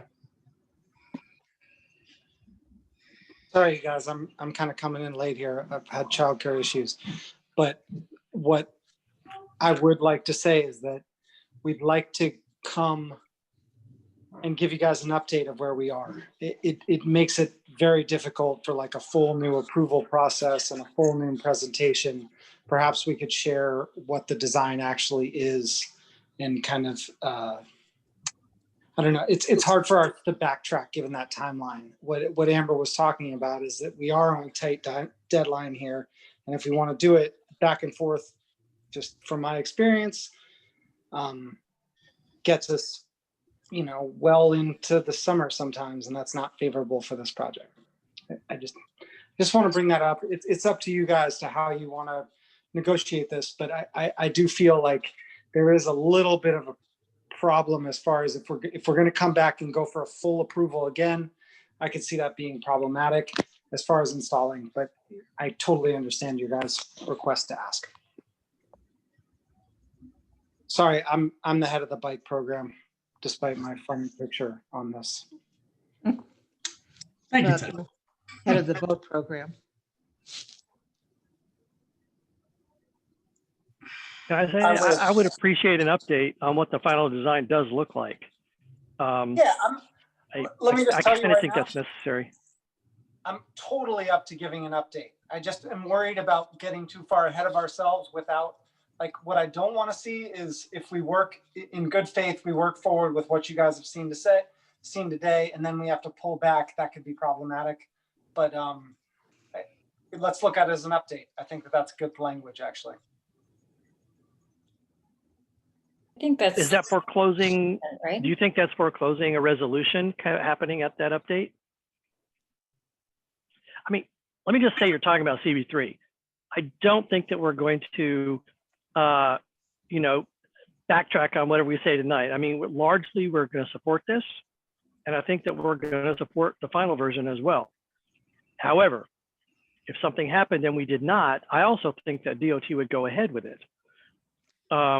So would it really delay the project, which I don't want to do, but so would it really delay the project if we asked you to come and give us an update on the final design, and then we were free to, you know, send a resolution back commenting? You know what? I fully agree with that. That's why I'm saying update is it's a good way of looking at it. I think that's great. You're absolutely right.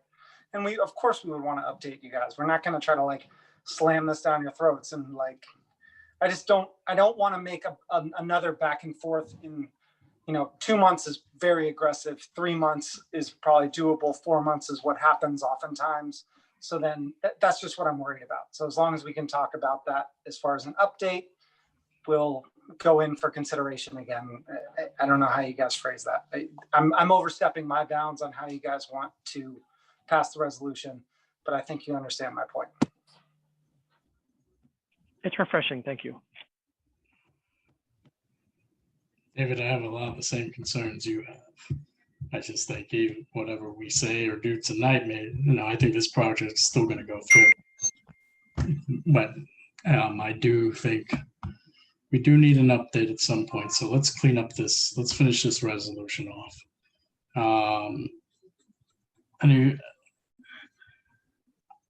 Still, the businesses need to be informed of the changes, and if they have any questions for DOT, they should be able to ask them. I'm looking at the therefores. Do we want these therefores in there now or no? Or are we just looking for I don't the, think we need one on loss of parking. We've I got a don't think so. whereas, which just exposes the number, and I don't really think we have a need to comment as a therefore.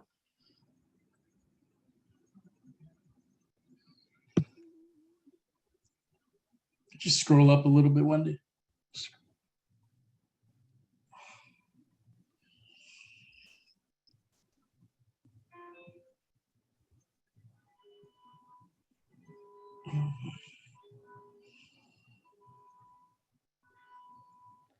I'm trying to see if there's any other therefores that happen to be in the whereases.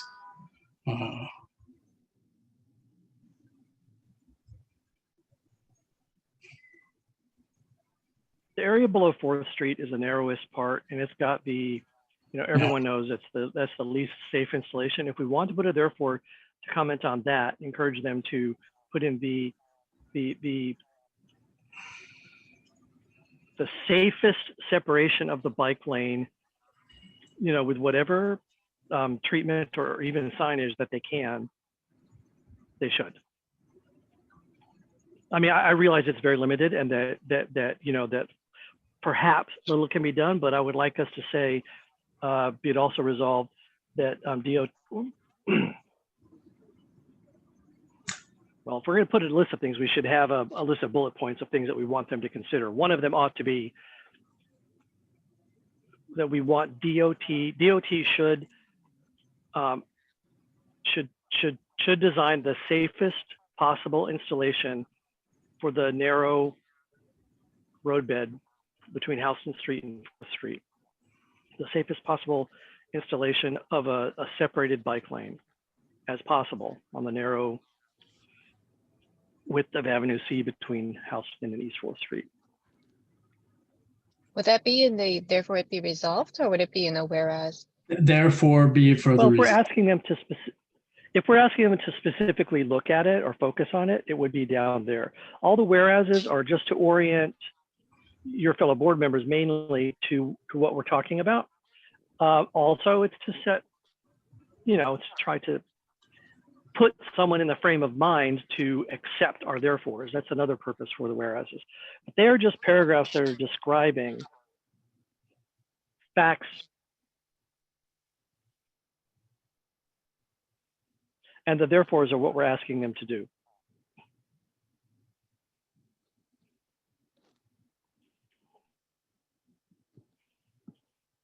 David, can you give Wendy specific language on this last one? For that? Yeah, for the further resolve. DOT should design the safest possible bike lane with as much separation from travel lanes as possible on the narrow stretch of Avenue C between Houston and East 4th Street. I would put the word, let's put the word physical in front of separation.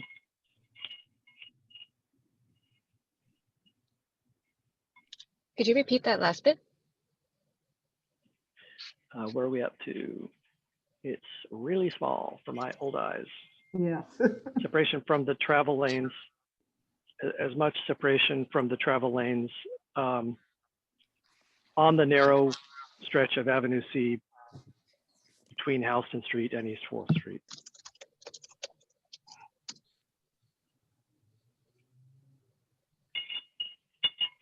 Here, dog can have that. No thanks. No thanks.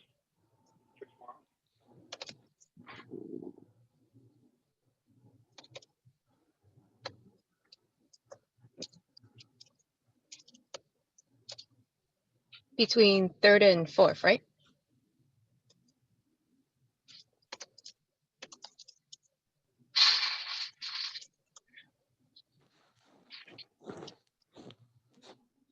Can't hear you, David. You're muted, David. Keep going back and forth. Like I said, there's a damage in the screen in the lower corner where the mute button is. Is it Houston Street to East 4th? Is that the narrow stretch? Yes, it is. East Houston to Houston 4th. and East 4th. So it's Houston Street to 4th Street. Instead of 3rd.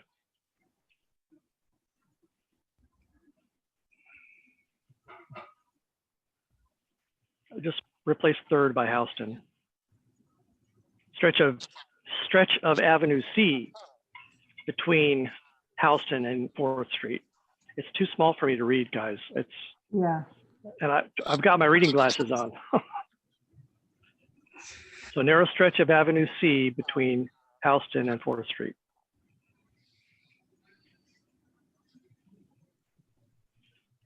Ah, yay. Just a little better. Yeah. Yeah, thank you very much.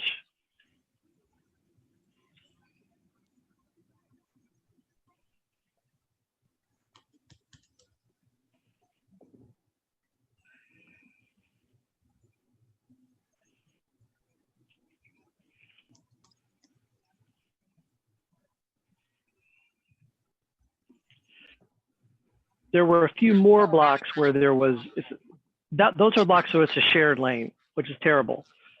Especially if someone is turning off of Houston after having come from the drive or something, right? They're in speed mode. There's a few other blocks where we had lanes that were marked, but between, I can't remember now, was it between parking and moving lane, or am I thinking of the existing diagram? Those bike lanes, well, those are a traditional bike lane, and they're you get doored. People who don't cycle, when you get doored, you die. Someone opens their door and you go into it and your chest hits the edge of the door and you're dead. And that happens with those lanes.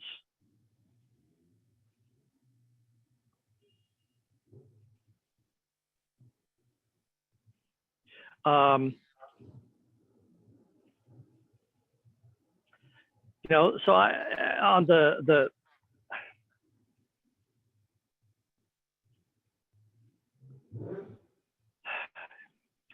those lanes are better than nothing because the cars do know where to expect the cyclists to be. But I don't think that the moving cars are your biggest threat. It's the parked cars because of that dooring situation.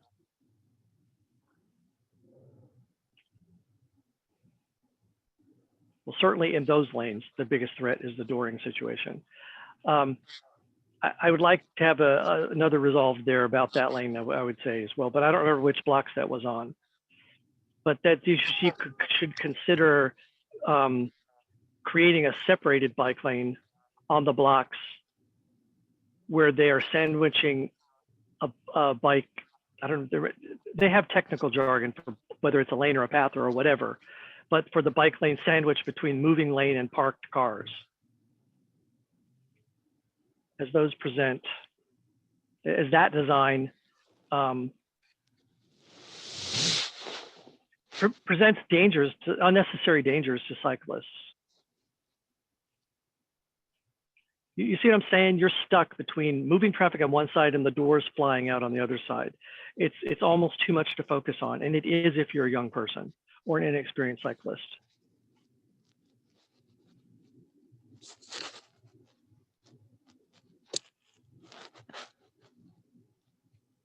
Yeah, that's good.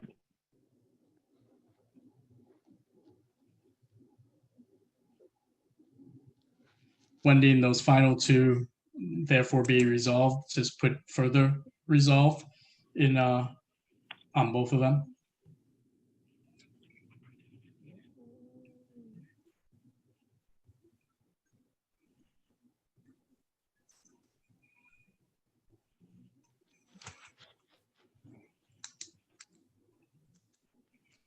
David, correct me if I'm wrong. Should we write a resolve around an update or? Yes. Yeah, I think you should. Just, you know, memoize that DOT that DOT should, you know, return to a future meeting before installation, or however you want to say it, you know, time frame wise, with an update on the design. But do specify before installation, maybe after they've worked on the design and before the installation, and also specify somehow as a, well, I don't know how strong of a verb we want to use, or should we What would DOT prefer that we say? As agreed to at the committee meeting? Has committed. As committed to, or as DOT discussed? has committed to returning to Community Board 3 for an update.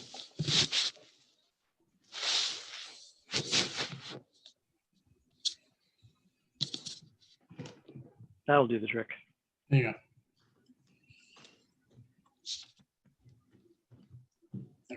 You can get rid of issues to consider for therefore delete that. Is there anything else at the bottom outside of the footnote?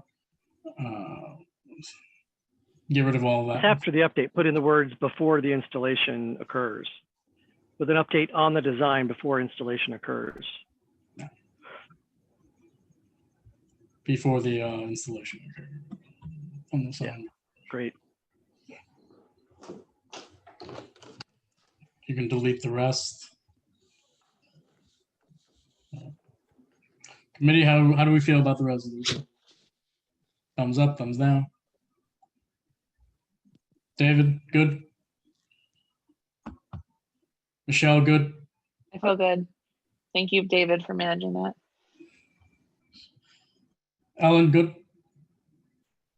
Good. Lee? Good. Okay. Sarikon and Felicia? Good. Felicia? Was that Felicia? Okay. Yes, good. Okay, sorry. Tariq, are you on? Good. Okay. That's not a formal vote. I'm just checking. So I can move on. We'll vote on everything at the end. We'll vote on all the resolutions at the end today. All right, it's only 8:14. So I think we beat that one down pretty good. So let's go to our next presentation. When you're all right. Who needs to share their screen now about the bike corral on Houston Street in front of Whole Foods? Who is presenting? Thanks, Paul. We have Eugenia Tang from the DOT Freight Mobility Unit who will be sharing her screen and walking us through the slides tonight. Okay, thank you. Go ahead.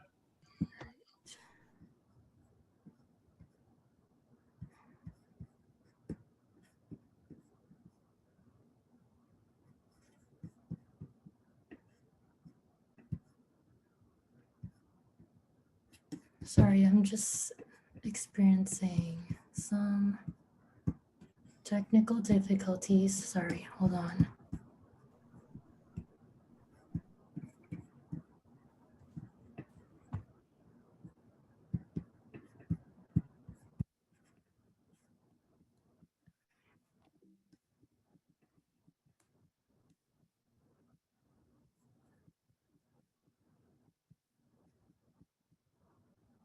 Okay, great. Can everyone see this? Good, okay, great. Hi, everyone. My name is Eugenia Tang. I'm a project manager for the Freight Mobility Unit at DOT, here to talk through how we can improve the safety and efficiency of deliveries in your neighborhood with the use of cargo bikes. So I'll start off with a little short introduction of DOT's soon-to-be released Smart Truck Management Plan, a plan to improve the freight movement throughout the borough and the city. Which one of the strategies of the plan is to look into the use of cargo bikes for short distance deliveries of goods through the Commercial Cargo Bicycle Pilot Program, and how we can improve the safety and efficiency of cargo bicycle operators by installing cargo bike corrals.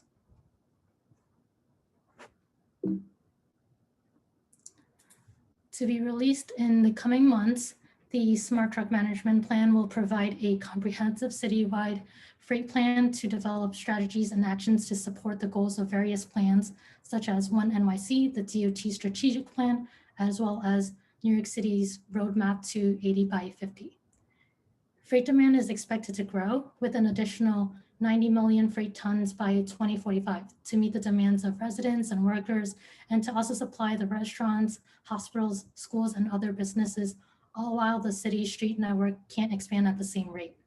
As we're also seeing the growth of e-commerce, and even more so during this year because of the pandemic and people not being able to leave their homes to get their essential items. We acknowledge that freight is a priority issue in our city, and we need to look for ways to use our streets more efficiently and accommodate the growing freight demand. As one of the early action items of the plan, we're looking into the use of for a safer, more efficient, and low emission freight delivery method for short distance delivery trips, such as using cargo bikes. So we launched the commercial cargo bicycle pilot program back in December of last year, where we held a mayoral press event announcing the launch of the pilot. We had initially announced that this would be a 6-month pilot, but it's been extended to allow the program grow and allow additional companies to partner with DOT in making the switch from using the typical trucks and vans for deliveries to using these zero emissions cargo bicycles for a safer, more sustainable, and efficient way of delivering goods, especially in dense neighborhoods like in Lower Manhattan. We had launched a program with Amazon, DHL, and UPS with about 100 bikes at the time, and have since grown to now also have FedEx, Reef Technology, and NPD Logistics on board as well. So now we're looking at over 200 bikes that are currently operating in the pilot program, and it's continuing to grow. This pilot program is managed by Freight Mobility Unit and DOT, but we also work very closely with NYPD, New York City's Parking Division, Commercial Bikes Unit, and Safety Education Team to help this pilot run as smoothly as possible. Participants of the program are given 5 guidelines, one of which is that participants of the pilot can load, unload, and stage wherever delivery vehicles can at the curb. But oftentimes you'll find that these spaces are all parked up, so installing cargo bike corrals can provide a dedicated space to improve the safety and efficiency for cargo bike operators. Some of the feedback that we got from our participants is that the ability to safely get access and operate at the curb plays a huge role in the delivery cyclists' operations. And so creating a bike corral that is compatible to fit cargo bikes can make their jobs a lot safer. And these newly designed cargo bike corrals can be installed through DOT's Bike Corral program, an application-based program to provide increased bike parking capacity at the curb using these bike racks shown in the image here. You may be familiar with these or have seen these around, but these bike corrals are installed where there's a high demand of bike parking and where sidewalk space can be limited. So this can help alleviate issues such as bikes parking on street signs, fences, and trees to keep the sidewalk clear. And the same goes for cargo bike corrals, where these would provide dedicated bike parking to allow cargo bike operators to safely stage their goods while keeping the sidewalk clear. And so taking a closer look at this drawing here to show you an example of what the cargo bike corral would potentially look like, this would allow space for cargo bikes and for the traditional bikes to park here as well. The space will be marked out with bike racks, flexible bollards, and markings in the curbside lane. These cargo bike corrals can fit up to 6 bikes on each end, secured on bike racks, and have room for multiple cargo bikes to fit in the middle. And the difference between a cargo bike corral and other bike corrals that you may be familiar with is that this additional space for allowing cargo bikes to stage here safely in this between the racks, which they're not allowed to stick out of the marked out space or block the travel lanes, so they can park either parallel or at an angle to the curb depending on the dimensions of the cargo bikes. And Whole Foods will be maintaining the cargo bike corrals to ensure that this space is clear of snow, debris, and report derelict bikes. So here we're looking at an aerial view of Houston Street with the curb regulations shown in color-coded blocks. So what we're looking at is installing the cargo bike corrals represented in the black dashed line, sited in the existing truck loading zone, where the yellow block is shown in the image. The cargo bike corral will provide a safe place for Whole Food delivery cyclist operators to stage their goods and also provide additional short-term bike parking for the public to use. So we're looking to install the cargo bike corral at this location late this year or early next year with continued monitoring and observations. Yep, thank you. Happy to answer any questions now. Any questions? Yeah, I can't find my participant window now. Go But ahead. is it going to coexist with the truck loading zone, or what's going to happen there? It'll be in place of the current truck loading zone on East Houston Street. Okay, so that's used presumably is, I believe, the only business that would use that is Whole Foods. What is their plan for deliveries without that? So right now, this is Jeremy from DOT, by the way. You know, Eugenia is my colleague in the freight mobility program. So the space is already used by cargo bikes because as part of the pilot, they can use loading zones and park or stage, load and unload wherever commercial vehicles can. So basically, the existing activity will remain in that location, except it'll be safer and protected by, you know, metal bike racks on either end and flexible bollards. Okay, I mean, I think they use a sidewalk and not that truck loading zone, unless it's changed in the few months since I've been to Whole Foods. I'm all for building this thing. I really am. Getting them off the sidewalk. It's another form of curbside, you know, use that you'll actually, well, similar to truck loading. And what I'm asking is, what happens to the truck loading? They have a garage. If they're actually truck loading there, they have a garage. Okay, so they don't actually require that, and they're on board with that. Well, so the incoming goods, and we do have Amazon and Whole Foods representatives on the call who can also speak to this actually, but the incoming goods come via trucks into the loading bay, as was mentioned, and then the outgoing goods are delivered to residents, especially in these times when a lot of people are avoiding stores, are delivered to residents by cargo bike. So their predominant on-street needs are places to put the bike so that they're not on the sidewalk. Excellent. Susan, go ahead. Sure. So, you know, I'm really glad the Amazon people are on here. We've been dealing with this issue over a year. And as David is saying, it was terrible when it was on the sidewalk. And the 5th Precinct is actually the only agency that would work with the Community Board and Council office.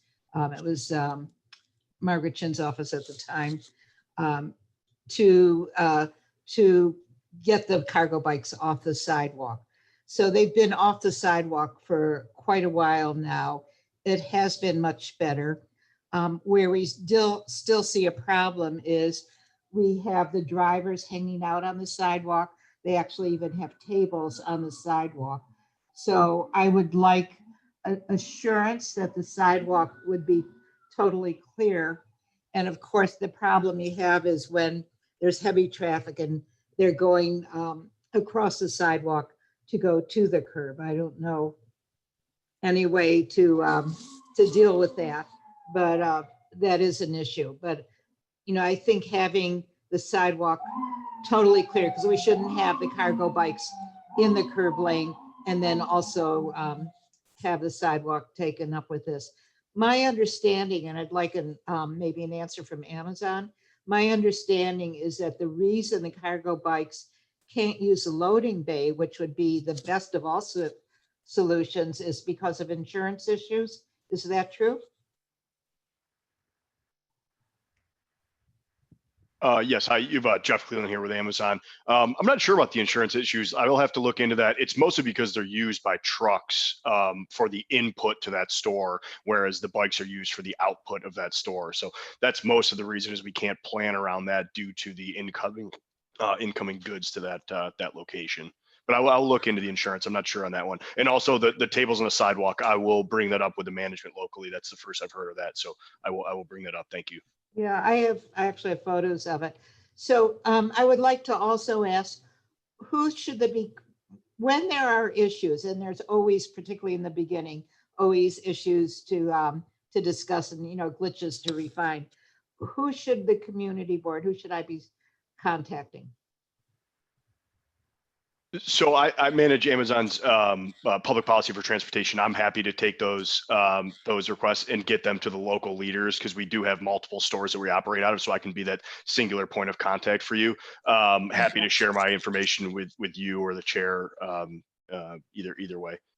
Yeah, you can, well, I know the council office sent me some, I don't know if it was your name, they sent me 2 contacts, but I think you could put, also if you put it in the chat room, the secretary, chair will get it to me. Absolutely, I'll do that right now. Yeah. I appreciate that, Jeff, if you could send that info over. Thank you.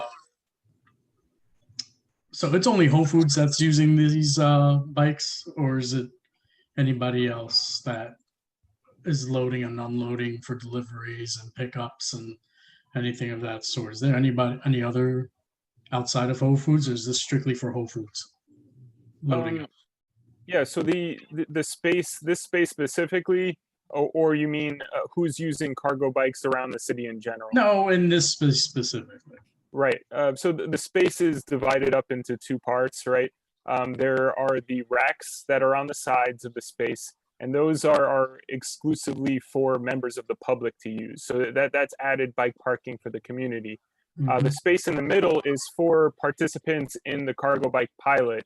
And in this case, it would be used almost exclusively by Whole Foods bikes, we suspect, because it's in front of a Whole Foods store, if for no other reason.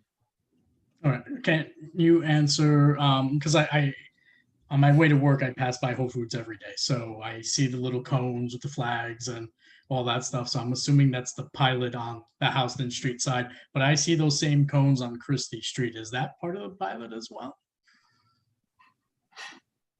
Christie, we're not as familiar with the condition on Christie. I know something like that has happened on Bowery, but really what the case is that any place that's available for a commercial vehicle to park is accessible to participants in our cargo bike pilot program and their bikes.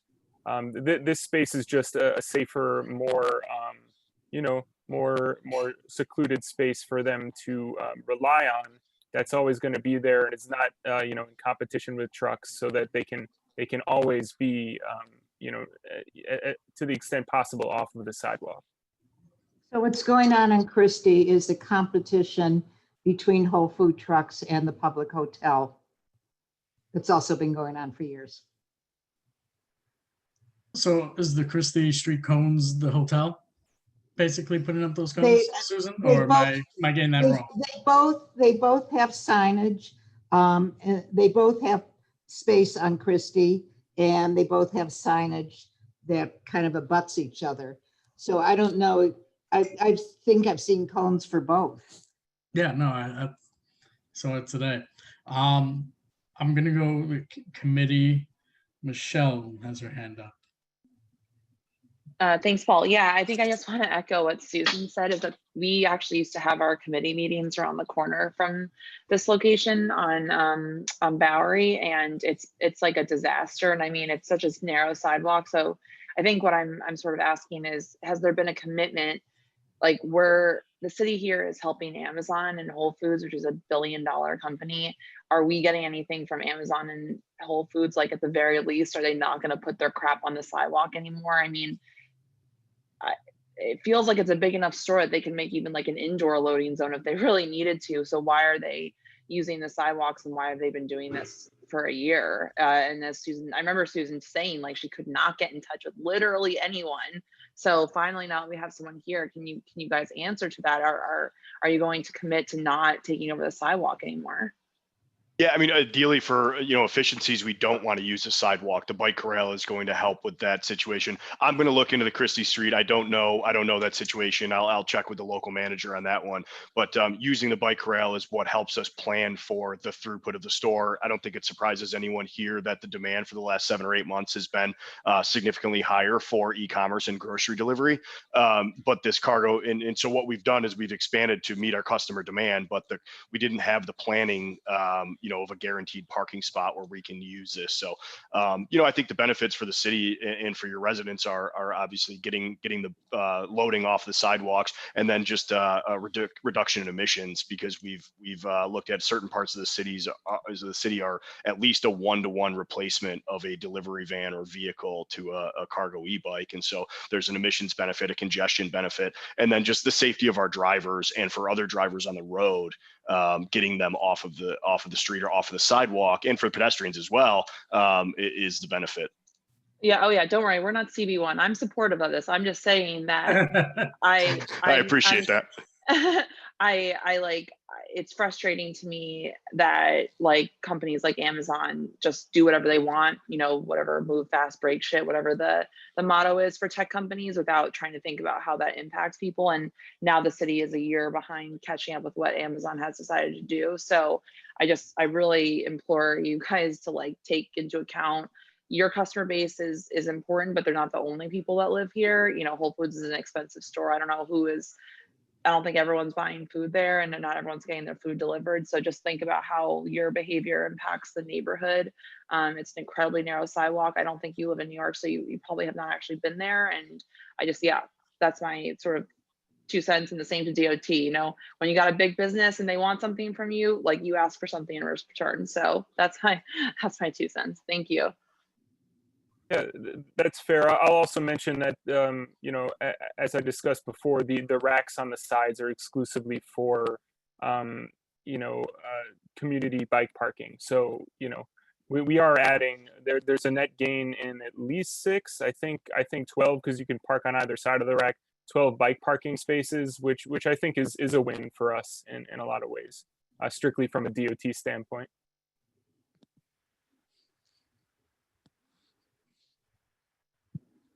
So I'm just gonna, before I go back to the committee, Jeff, we are getting a commitment from Amazon that no more cargo bikes on the sidewalk. I just want to make sure I heard that clearly. Right now, on the New York City pilot, we do have the ability to operate within 36 inches of the building. The idea with this Corral is that we will not have to do that. And so I have to follow up my management team to make sure that we're not operation on those. And then also we have to work with our landlord, because some landlords don't allow that operations near on the sidewalk. All right, I'll let that one go. David Crane, go ahead. I see your hand up. Yeah, so I'm muted already. You hear me? So the bike lane, the bike racks for the community, there's a problem with those racks. We need more of them, by the way. So I'm not saying that they are a problem, but the store that it's in front of, which is Whole Foods, has got to make sure that there's not derelict bikes left there for 6 months, for a year. I'm not a Whole Food shopper. I shop at the food co-op. Food co-op has bike racks in front, and half of the bike Corral racks have dead bikes on them, bike parts. They're chained there, and no one does anything about it. So me as an ordinary citizen, all I can do is call 311 and I get ignored. The only one who can make sure that there is not dead bikes parked on those racks is the store, and they need to be diligent about it. When they see a bike that's been there for a week, they need to mark it, and they need to contact the Department of Sanitation to have it removed. So I'd like to hear that you're going to do that. It wouldn't be that much overhead, but it would have to be someone's job responsibility. Jeremy, in our agreement for some of these, we're taking care of the cleanliness of the area and things like that. Is it something we can work together on with DOT to make sure that we don't have these dead bikes chained there? Absolutely, yeah. Let us know as soon as you identify it, and we'll contact sanitation, and hopefully these bikes parking spaces in particular end up being some of the most available in the city. I would hope. Yeah, no, I love them. I want more of them for sure. But yeah, I was just plugging. I went on too long. Sorry. I'm gonna go to Lee Berman. Hi, thank you, and thanks for Amazon, and I think Foods is here as well. So this is actually to the Amazon rep. Well before the pandemic, as Susan mentioned, you were bad neighbors. you didn't care about the community with your allowing the cargo bikes to take up the entire sidewalk on Houston Street. You say that the city gives you 36 inches. Well, you didn't care, and apparently you still don't care about the disabled and the elderly that can't get through that space. As Michelle mentioned, when we had meetings in that building, and there would be, I don't know, a dozen bikes lined up, and if somebody was in crutches, they couldn't get through. If somebody had a cane or a wheelchair, they couldn't get through. So I really have little faith in you that you are going to suddenly become a good neighbor.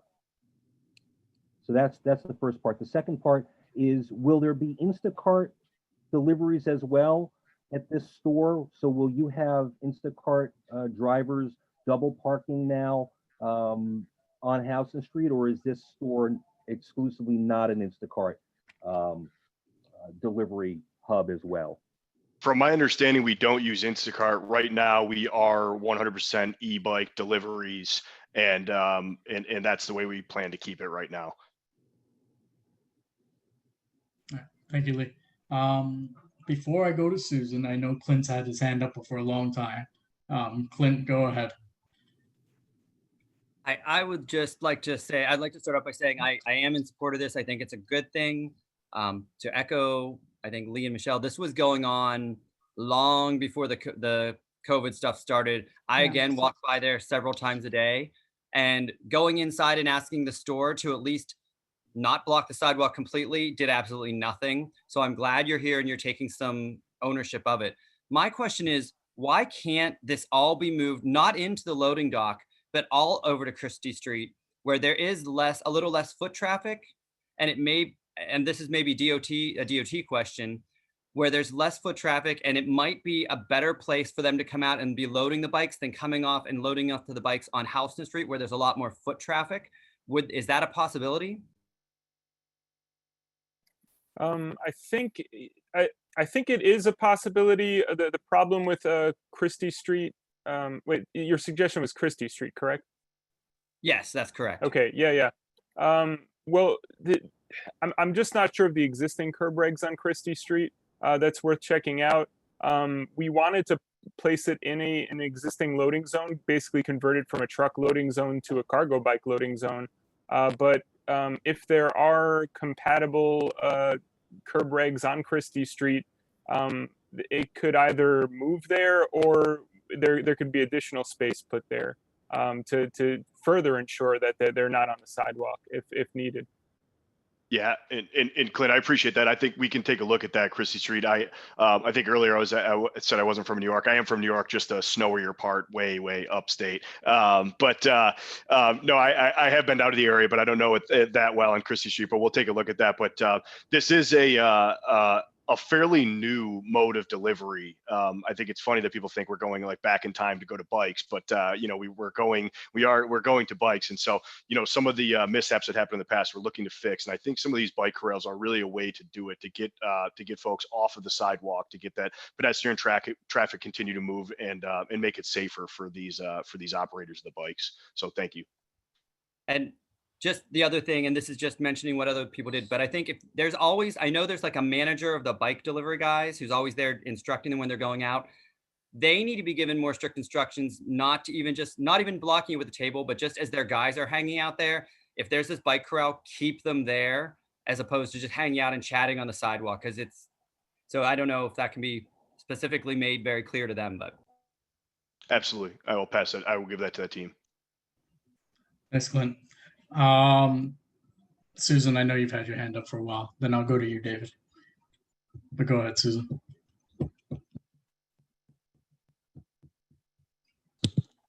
Okay. First, my concern when you look at Christie Street, we also have the entrance to the the Avalon apartment building there, and there's also a lot of cabs between the apartment building and the hotel. So just, take that into consideration. I want to say again, this is not about the pandemic. It was much worse before the shutdown. It's a change from people going shopping to people having things delivered. And we used to have a bus stop there. which has now been moved. So I'd like to reiterate, people have mentioned these things a little bit, that the sidewalk, and I would ask the committee to consider, trying to memorialize, the sidewalk should be clear. It should not be a place to put up a table and have a manager there. They can do that in where the doorway is to the building. There's other places. If we're going to give the whole lane to Amazon, which I think is much better than previously, they shouldn't also be using the sidewalk, including the 36 inches by the building. It's just taking up too much. I just also wanted to mention that when this was put on the agenda, I asked DOT to also, when this part is done, explain other freight delivery issues, because the world has changed and we've had complaints, and I don't even know what's legal or what DOT is telling people to do. So I just want to remind that we'll do that when we finish the Whole Foods. Sure, you have the right people on the line for that. Eugenia and I are both work for the freight team at DOT. So shoot whenever you're ready. Yeah.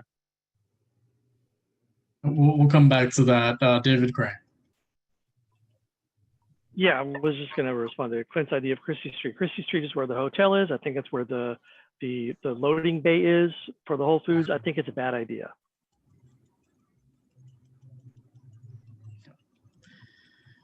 Susan, I don't have a reso for tonight. Is this something, is this something we're going to come back with, or? Well, we could do two things. We didn't draft a reso because once again, I couldn't get any materials. You could do two things. First of all, what is DOT looking for from us? DOT? And this is something that we're hoping to move forward with in the coming weeks. Of course, it's always helpful to have a resolution of support. We always appreciate that, but I'm not sure that in this case, we need to have it if we're not prepared to do that tonight. Well, what you can do is do some, which we've done when necessary in other committees, is you can decide on bullet points like keeping the sidewalk clear, and anything else you want to put in there. You can just decide on the bullet points, and we can put them into reso form again before the exec. And we can decide on it at exec. Well, no, you'll decide on it. You can do the bullet points and vote on it tonight, and we'll just put it into the reso form. Copy. Sorry, Paul, just a quick question. The resolved clauses. Sorry, the resolved clauses should be pretty carefully mapped out as bullet points. Right. A quick question to DOT: where the trucks that are using right now the loading zones, where are they going to operate from? They have a bay. Yeah, so the loading zone was actually put there recently in part because the cargo bikes can park and load and unload in loading zones. We knew, in order to move the activity from the sidewalk onto the street, a loading zone would be one way of doing that. A way of furthering that is to make it a corral and a protected space. So if you've seen marginal improvement over the past few months, I expect that you'll see more improvement on moving from the sidewalk to the street in the coming months if the proposal goes through. So the space, in short, that loading zone has only existed to the extent that that the cargo bikes have really been loading and unloading in it. And why won't DOT extend it to the whole block? What are we doing? I think we're going to move on. DOT, you can answer that if you want to at the end, but I think we want to move on so we can start putting these bullet points together.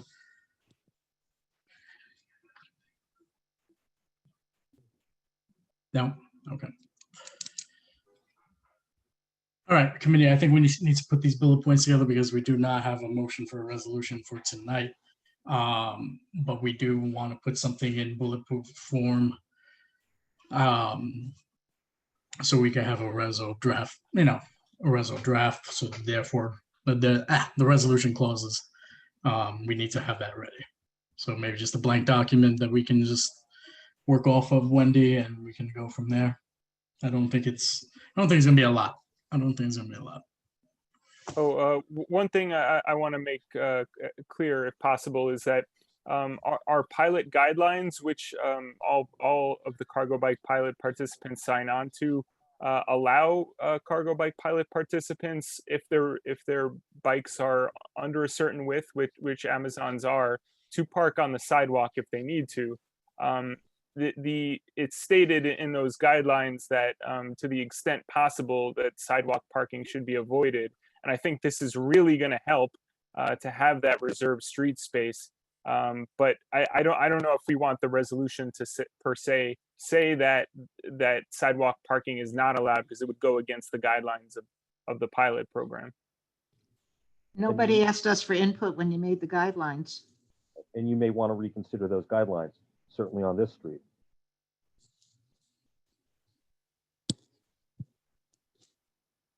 Sorry, David, do you have your hand up? Yeah, so we can phrase it that we asked for a commitment from Whole Foods to not do it. The fact is, if they were allowed 36 inches, they took the whole sidewalk. You know, it's not the 36 inches, really. It's like, you know, it's like the kids in the garden. I tell them not to smoke pot, and they look at me like I got 3 heads. You know, if you allow them to put anything on the curb, on the sidewalk, they take the whole sidewalk. That's what was happening a year ago and a year and a half ago. So anyway, let's phrase it as asking for a commitment from the merchant. So when do we want a commitment from Amazon? Not use the sidewalk.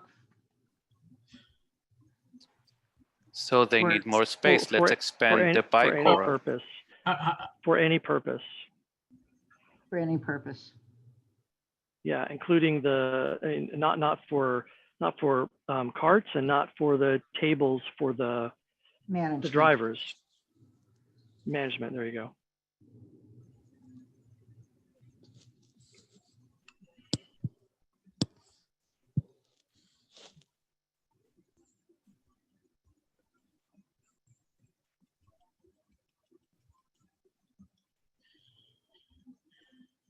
I'm going to put support the use of the lane for cargo, whatever they're calling it, for cargo bike loading zone.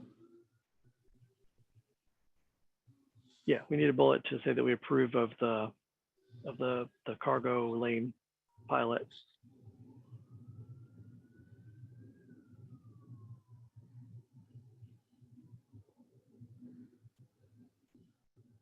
Could we put a line in here asking for them to consider if there is a reason why they think that the space that has been given is not sufficient, to extend it further into the alternate side of the street parking spots?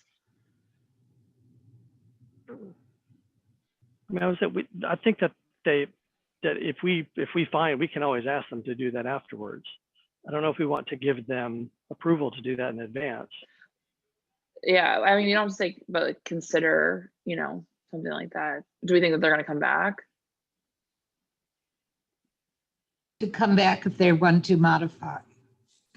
Yeah. Yeah, we could extend it like as an invitation to come back if they find that there's insufficient space to manage the cargo deliveries, that we ask them to come back to CB3, something like that. Yeah. Mm-hmm.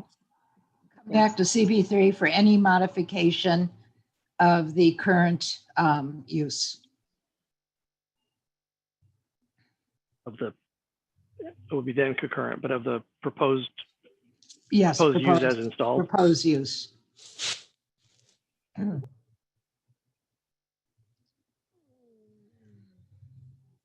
I would I would recommend that they be asked to attempt to utilize all of their space first before utilizing any of the public space. If that means a potential for expanding their loading dock to make access available, or any part of their store. I would prefer that as attempted first before anything else. So you're saying like using the loading dock, which is really the only thing they would have. So they've got a loading bay, using that for the cargo trucks? Because I think they get deliveries kind of at random times throughout the day. If they're able to use the loading dock for an hour to take 1 or 2 bikes off of the street, great. But there should be an attempt to utilize what they currently have before they go out into into the public street. Not saying that they're not. We are supporting the use of the public corrals, absolutely. But they utilize their internal space to the best of their ability first. To minimize the use of the street. Yes, thank you. Well, the streets will be blocked. That portion of the street would be blocked. And it certainly would be, well, I can't speak to whether it's more efficient for them to use the street. Are you saying though, well, certainly before they use the sidewalk, yeah. But you really think before we want to ask them to use their internal space before they use the outdoor space in this enclosed corral? If they're able to, and if they're able to fit 1 or 2 bikes or however many inside their indoor space, so that there's less out on the street, perfect. If they're not able to, they're not able to, but certainly the attempt. I think So what's bikes the in benefit of that? dangerous. It's a billion-dollar company wanting to utilize this. Well, what's the community benefit to having them not use the space that would be dedicated to this purpose? You've got the potential for other bikes to be locked up to these spaces, as well as just the accessibility issue. I'm envisioning somebody, a disabled person trying to get onto the sidewalk and having to navigate through all these. If there's one less for 15 or 20 minutes because they were loading up inside their loading dock, great, if that's possible. If not,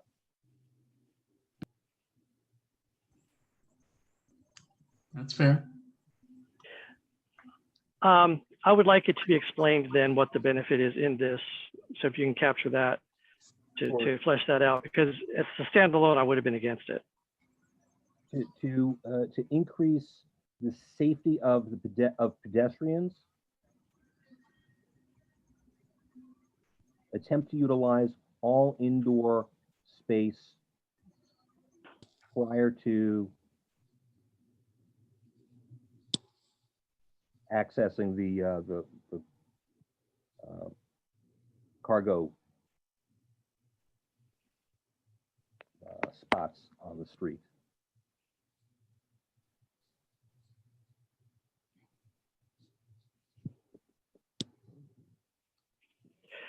So I'm just picturing that. I mean, it would be a person in a taxi, perhaps coming out of a taxi.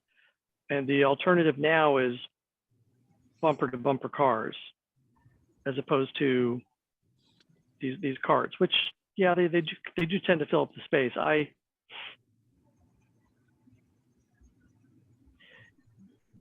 Again, it's not saying that they can't use it, but if they've got 2 hours between a load in, or 3 hours or 1 hour, and they're able to fit something in there, all the better.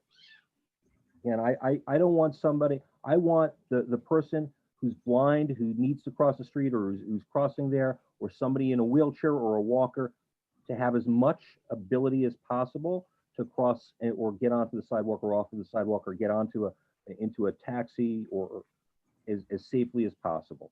If this will help even one person, then I would recommend that. I don't think there's much taxi activity right there on Houston at the corner of Christie, but, and they're much safer at the corner than mid-block. I just don't think this is an issue. I don't think this one is necessary.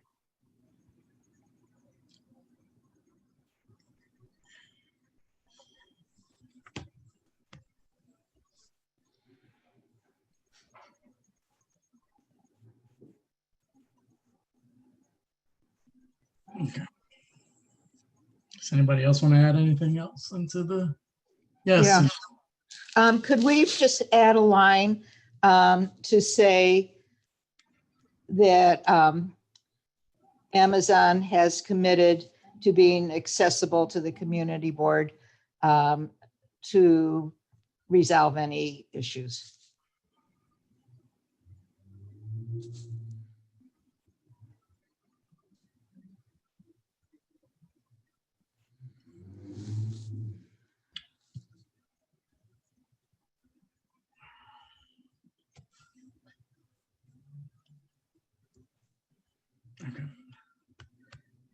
I personally can think of anything else to add to this. I think it's pretty good. Does anybody else want to add any bullets? We'll put that into the minutes. Is everybody okay with those bullets for the reso draft? David? So just to clarify, these will be in our resolves, right? And you'll be adding whereas or somebody would be describing the nature of the proposal. Okay. That's correct. Right, if DOT will commit to also sending this by tomorrow. The slides. Do you guys work tomorrow? We have a holiday. Thursday, you're right, Thursday. Perfect, thank you. Thursday. All right. Thank you. We'll So incorporate can I that. ask DOT some freight issues now? Yeah, go ahead, Susan. Okay, so thank you. So I'm Sorry, very glad to quick hear. question, Susan. Will any of this be directed towards Amazon at all? I want to give Jeff the opportunity to leave if not. Oh, no, none of these are Amazon questions. Okay, Jessica and Jeff, feel free. Have a good night. Whatever you want to do. Okay, thank you. So we know delivery has changed the world, and we get a lot of complaints, and I don't even know what's legal or not legal. We get trucks, particularly like FedEx and others, who will use the street for staging, sometimes involving bus stops and bus lanes. I want to know what does DOT tell all these delivery companies to do? Where should they be staging, taking their packages out, and how are they supposed to be operating? I know the police in some areas have given them areas of the sidewalk. I think around Astor Place, they have areas of the sidewalk, and it seems random whatever the police decide they can do for the sidewalks, and we don't know what's okay in the streets. So you're basically asking about the official rules behind what practice specifically, unloading boxes onto the street? Onto the street, like I say, since it's often in bus lanes or bus stops, and then also using the sidewalk. They are not allowed to use bus stops. So any practice of doing that is illegal, basically.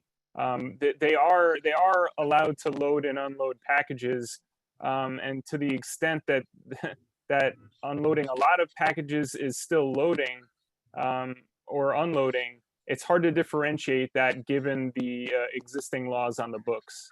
So there is some gray area there about what amount of packages constitutes an illegal amount of loading or unloading.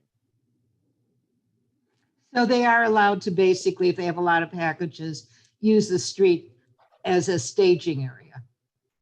More or less, and I think what you're getting at, if I may, is that some greater clarity in the written law about that practice might be warranted for some of what you're seeing, right? Well, there's no plan, and it's a disaster at the moment. Yeah, I hear you on that, and I happen to agree with that point. Okay, and how about the sidewalks?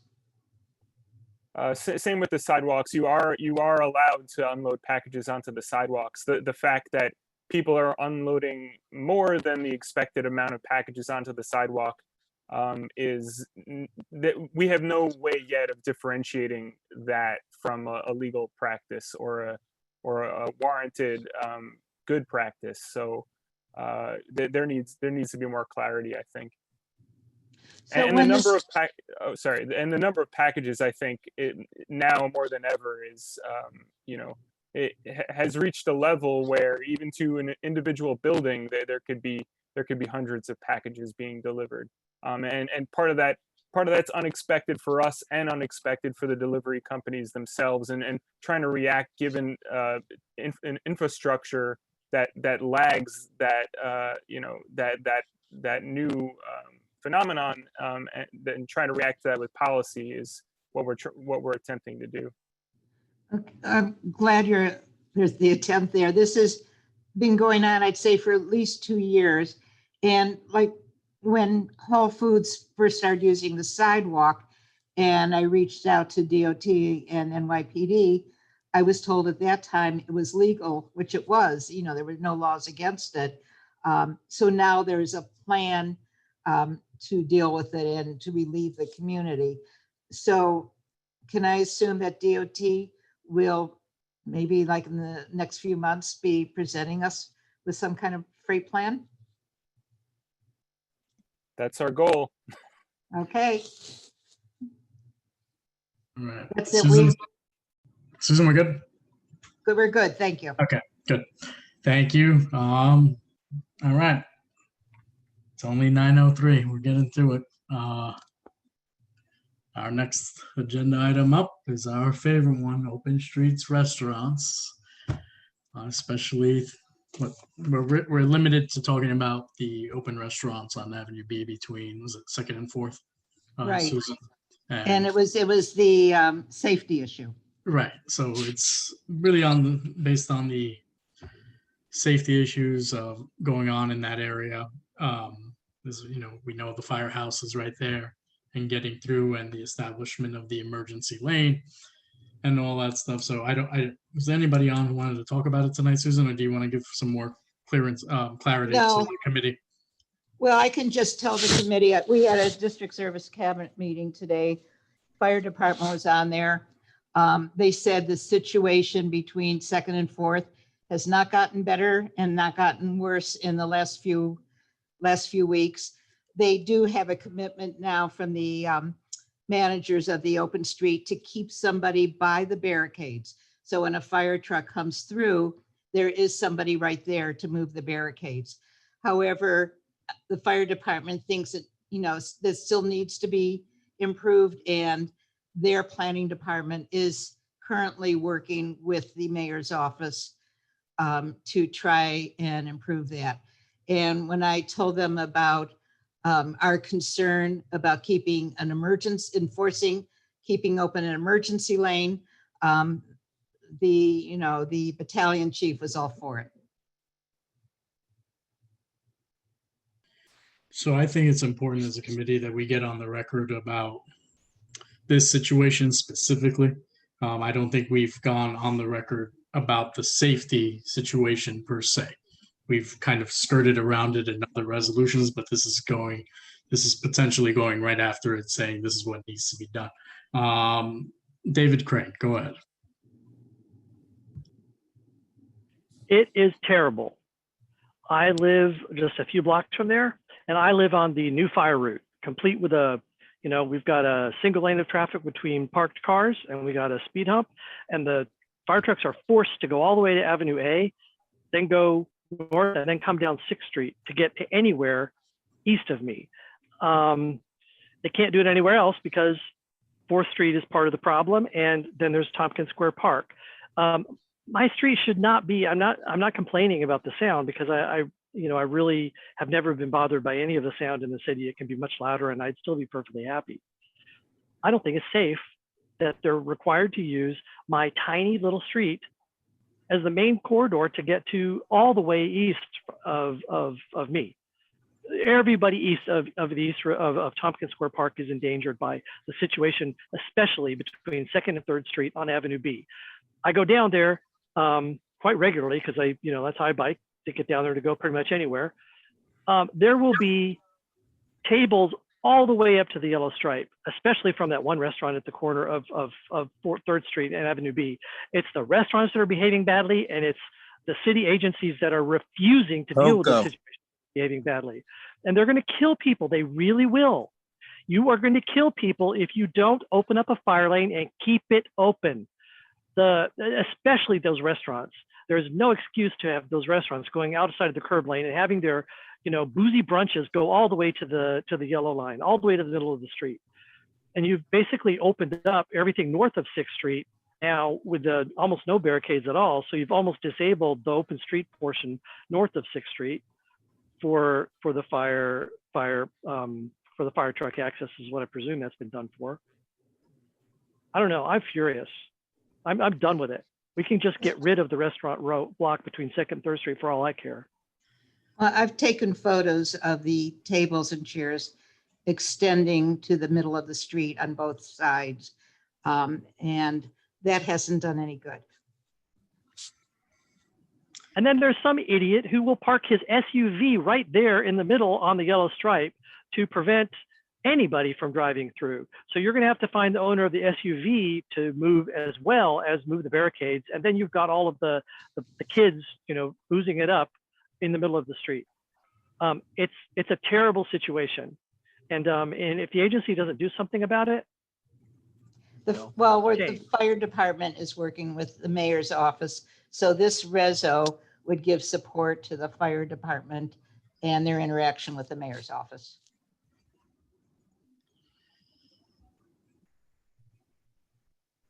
All right.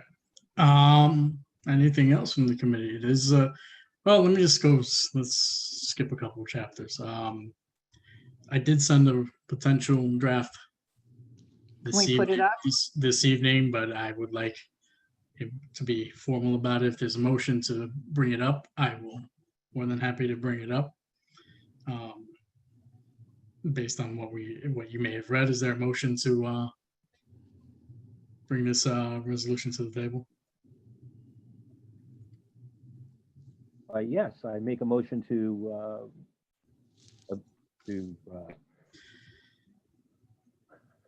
adopt the resolution. Yeah, second. I'll do it. There you go. There we go. There's a second. All right. When do you want to pull it up? For some reason, my stuff is not working. There we go. Yeah.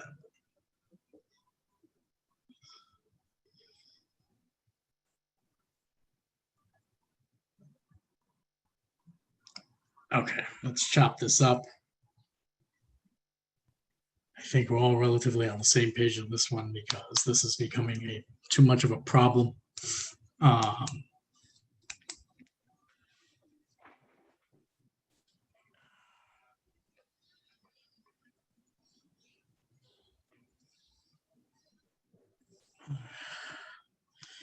Committee can jump in at any time. Committee only can jump in at any time to offer any suggestions or edits.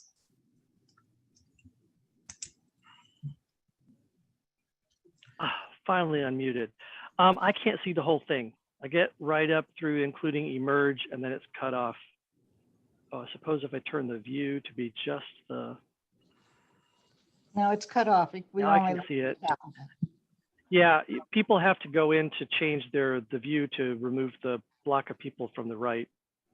Yeah, you got to exit full screen is what you want to do. Okay.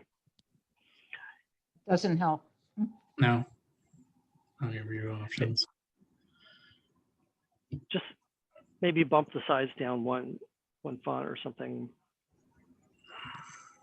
Nope. Maybe you can just scroll move it down. to the side somehow. Well, but now you got to move the window to the left a bit somehow. Whatever you got on the left, do you have something on the left like outlining something? No, it should be nothing there. No, there we go. There we go. We just need to scroll down. Thank you. Here we go.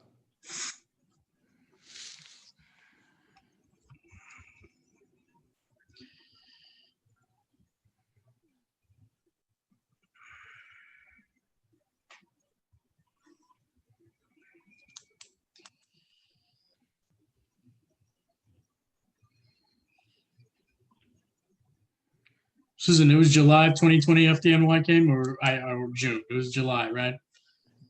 Yeah, Okay. we checked it. Okay.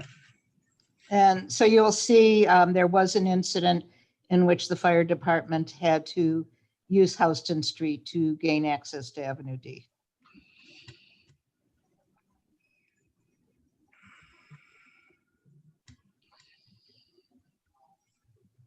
Let's just go to the resolve clauses at this point, and I think we know what's going on.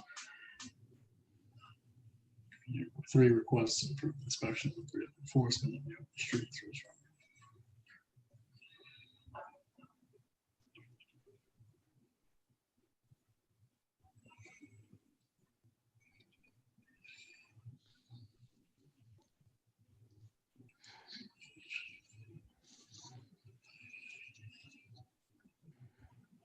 What do we mean by real enforcement? Can we be a little bit more specific about that on that first, therefore be it resolved? Maybe we should just say with enforcement, because right now there is no enforcement of safety issues. So if we can just say inspections with enforcement. And I've tried, believe me, I've tried. I know. We talked about the idea of them actually somehow maybe painting on a sidewalk or taping where the legal limits are, so it's easy to see violations. I suggested that, but I don't think we should put that in the reso because I don't know how permanent this is going to be. I don't know what their rules and regulations allow for painting. They don't need, I suggested it, but every block party has an emergency lane without painting, and they're able to deal with it. There's no reason that they can't do that. There's absolutely no reason. Yeah, but the block associations aren't pulling in thousands and thousands. I mean, really tens or hundreds of thousands a weekend with a party. That's what's going on here. Anyway, I should not get started, sorry. Yeah, I mean, we're dealing with a specific issue. I will tell you, I'm still working on those other issues. I'm trying very hard. Today, I tried to, I hope successfully, get both Department of Health and the mayor's office involved in a lot of the problems with the open streets. But this is very specific, narrow thing.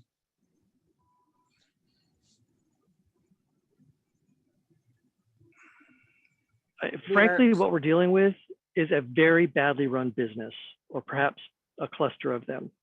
It's not much different than nightlife establishments that are having knife fights. So is the reso okay? Yes, I love it. Can I ask a question? What are the consequences for these establishments if they fail these inspections? Right now, some of the inspections I've asked in other areas that have been successful, they've just made them cure the situation. I have several times said that we're not asking for fines, we're not asking for people to be taken out of the program. We just want the situation cured. Okay. So the inspection, DOT does have a policy that exists right now where they issue a notice of violation and they have to cure it. So I would, assume, I don't know if we have to put that in, but I would assume that that could be done. Maybe we should ask Jennifer, isn't that an option? That's correct, Susan. So with all of the open restaurants inspections that the DOT team does, that's specific to the actual setup and ensuring that it is in compliance of our posted guidelines and ensuring there's enough pedestrian clearance, but also that, the enclosures are safe. And so, like Susan mentioned, when there is an open restaurant that is out of compliance, our DOT inspectors are able to issue a notice of violation. If the problem persists, our DOT inspectors are then able to issue a cease and desist. And then we can continue to, move forward with forcing the business to remove the unsafe setup and create either, like remove the setup at all or completely, or, move forward with something that is in compliance with our guidelines. Okay. I have sent Records photos. of those inspections. I was gonna ask if the records of those inspections and the violations and the, the downstream repercussions, could they be shared publicly or with the office? Because I don't think you're doing it. So I will If you're check doing in it, you're with not the punishing them team. enough. They're not punishing them. They're telling them to cure. I know they're doing it because I've had restaurants reach out to me for help. Because I won't go into that. But I will say on these blocks, I have sent photos of this problem to DOT and I've not been able to get a response. So that is why I'm asking for this. I basically asked Paul if we could do this resolution. That's fine. Should we put anything else into it that will make it stronger? That it seems like we want, I know, maybe to discuss what are the potential consequences and the punishments for violating anything. Is there something we want to put in on the resolution about that? David, do you want something from in the resolution from DOT Well, to share their information with us? Or well, no, I'd rather that they just did that. Apparently they are. Susan seems to be aware of what they're doing there. I've gotten it from Susan the will also say that I also asked Paul to bring this resolution. So a few people have been agitating. Okay, I would not ask for a specific punishment. What we want is safety, and if you start getting into large fines for some of these businesses that are about to go out of business, it becomes a controversial issue where people are no longer looking at the safety issue. copy. All right. Wendy, in the second, therefore, just take out real again under real enforcement. Thank you. I am okay with this as is. I don't know if I'm getting okays all over the place. Lee. That's good. Lee got the thumbs up. David said yes. Michelle, we good? That's a yes. Okay. Yes, sorry. Okay. No, it was implied. Rest of the committee? Good. All right. Yeah, I'm glad we'll be on the record with this. At least say that, we're aware and we're finally going to say something about what's going on. All right. I think that brings us, wait a minute. Nothing else. I think we're good for our vote on. So Wendy, we're gonna go to a vote on all three resolutions. I mean, on both resolutions and the bullet points for, well, I'm losing it right now. Our third agenda item, the cargo bodies. So we'll go for a vote. Should I pull up the resolution again? No, we're voting on on everything right now. So you okay. just, all right. Paul Rangel. Yes. Michelle Cooper-Smith. Yes. Lee Berman. Yes. David Crane. Yes. Felicia Cruikshank. Yes. Felicia. Oh. Hello. Yes. Hello. I'm you. Wendy. Yes. Ellen Lowe. Yes. Tariq Ramos. Yes. Thank you very much. All right, that's a vote on everything for tonight. Wow, we went. I thought we were going to go past 3 hours. We went all that. I don't think I need a motion to adjourn, do I? Then everyone have a good night. That was well done tonight. Thank you, everyone. Thank you to the public, and thank you to the committee. Thank you, Paul. Thank You. Everybody Be take safe, care. Thanks. Good night. Good night. Be safe.